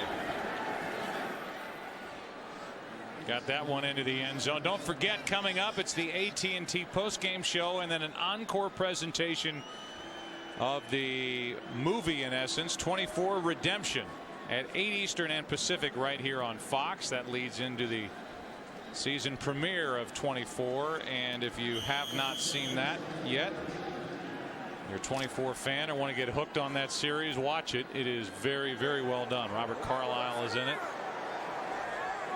And Jack Bauer is back on Fox tonight. Tavares Jackson underneath for Chester Taylor, and a good play by Lito Shepherd,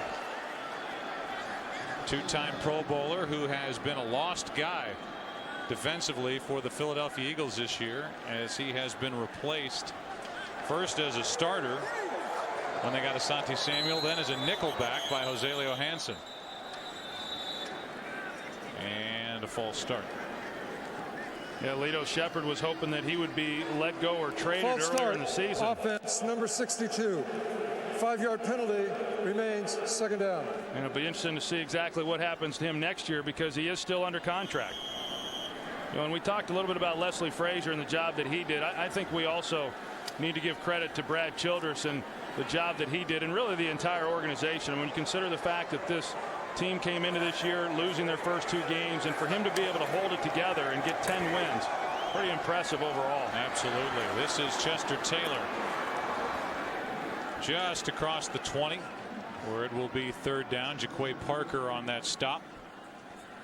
Yeah, Brad Childress in his 3rd year now, an even record overall of 24 and 24, 6 and 10 his first year, 8 and 8 last year, 10 and 6 this year. A lot of good pieces to the bigger puzzle here with the Vikings in place. This is Chester Taylor again, has a 1st down. Brought the Vikings their first divisional championship since the year 2000, first playoff appearance since 2004. But coming up to this point short against the Philadelphia Eagles and his mentor Andy Reid. Yeah, and the Philadelphia Eagles, I mean, we all know what had to take place last week in order for them to even have the chance to be here. But, you know, I tell you what, this team overall has been playing some pretty good football here for about 6 weeks now. Penalty flag is down as Tavares Jackson carries it for a 1st down. It's a hold against the Vikings, so this one's coming back. I mean, we keep referencing that. 1st down. And I would imagine the diehards are watching this game right now, but in case you don't know, because of the way the season unfolded, when the Eagles woke up last Sunday morning, the odds for them to make the postseason were very, very slim. I mean, when you think they had to have Tampa Bay lose at home to Oakland, that happened, and then they needed either Chicago to lose or Minnesota, combined with a win over Dallas. Chicago lost to Houston, Tampa Bay lost at home to Oakland, and then Philadelphia took care of the rest as Brian Dawkins steps in front of Berrien and breaks up that play. Yeah, now none of that matters anymore. You know, I mean, as improbable as it was that they would get to this game, now they're going to win the wild card game, and they're going to go back on the road next week. As we see, Dawkins thought he had an easy interception on that one, only to have the collision. But you know, they're now in the divisional game of the playoffs with a chance, just like the New York Giants and you know the other teams that have won, with a chance to make it to the conference championship game. And you get there knowing that you're 1 step away from going to the big one. That's a lot of fun for these teams. Here is Chester Taylor. And these defensive players for the Eagles are just teeing off with their hits. A gain of 8. Clock continues to wind, and now Andy Reid, one of 3 coaches to reach 7 divisional playoffs in 9 seasons. Marv Levy, longtime head coach of the Buffalo Bills, and George Seifert did it as well. You'd almost like to see the Eagles make it all the way to the Super Bowl, if for no other reason, just to see how good that beard's going to look here in another month. False start, offense number 62, 5-yard penalty. As this occurred inside of the last minute with the clock running, the game clock will be set now to 8 seconds. With the game clock operator, reset the game clock to 8 seconds. So it's a 10-second runoff, and that will just about do it. Yeah, they were growing playoff beards. Jim Johnson couldn't wait to get rid of his after that loss at Washington. Andy Reid has kept his. I think Andy's cheating a little bit, though. I think he might be going in there and just trimming it down just a little bit. Last play of the day. That's it. Philadelphia has won. Donovan McNabb is charged up, and the Eagles are moving on to a date with the Giants next Sunday. Let's go down to Pam Oliver and Brian Westbrook. Okay, Brian, we talked about it the other day, just maybe getting some more screens in this offense. Boy, you got that one, and you really did a great job on it. How did that unfold? Well, you know, Don got rid of the ball fast, and I would say I had 10 guys downfield blocking for me, you know, and it just happened for me. My offensive line did a great job downfield. Wide receivers did a great job downfield. My fullback did a great job downfield, and you know, those guys are overplaying a lot of things today, and we weren't able to establish a run like we needed to. but that screen came just in time. Next week against a division rival, a rested rival at that. What are some of your early thoughts about that when you've had tremendous games against them? It's going to be a tough game up there in the Meadowlands, and you know those guys are rested. They're a very good football team for us, and we have to go out there and try to execute our game plan to play our game. Appreciate it. Thank you. All right. Back to you, Joe. All right, Pam, thank you, and thank you to Brian Westbrook for sticking around. We'll see him next Sunday. The 4 pieces of that wild card puzzle are now complete. The Ravens winners, the Cardinals winners, the Chargers, and now Philadelphia. We'll come back and wrap up after this.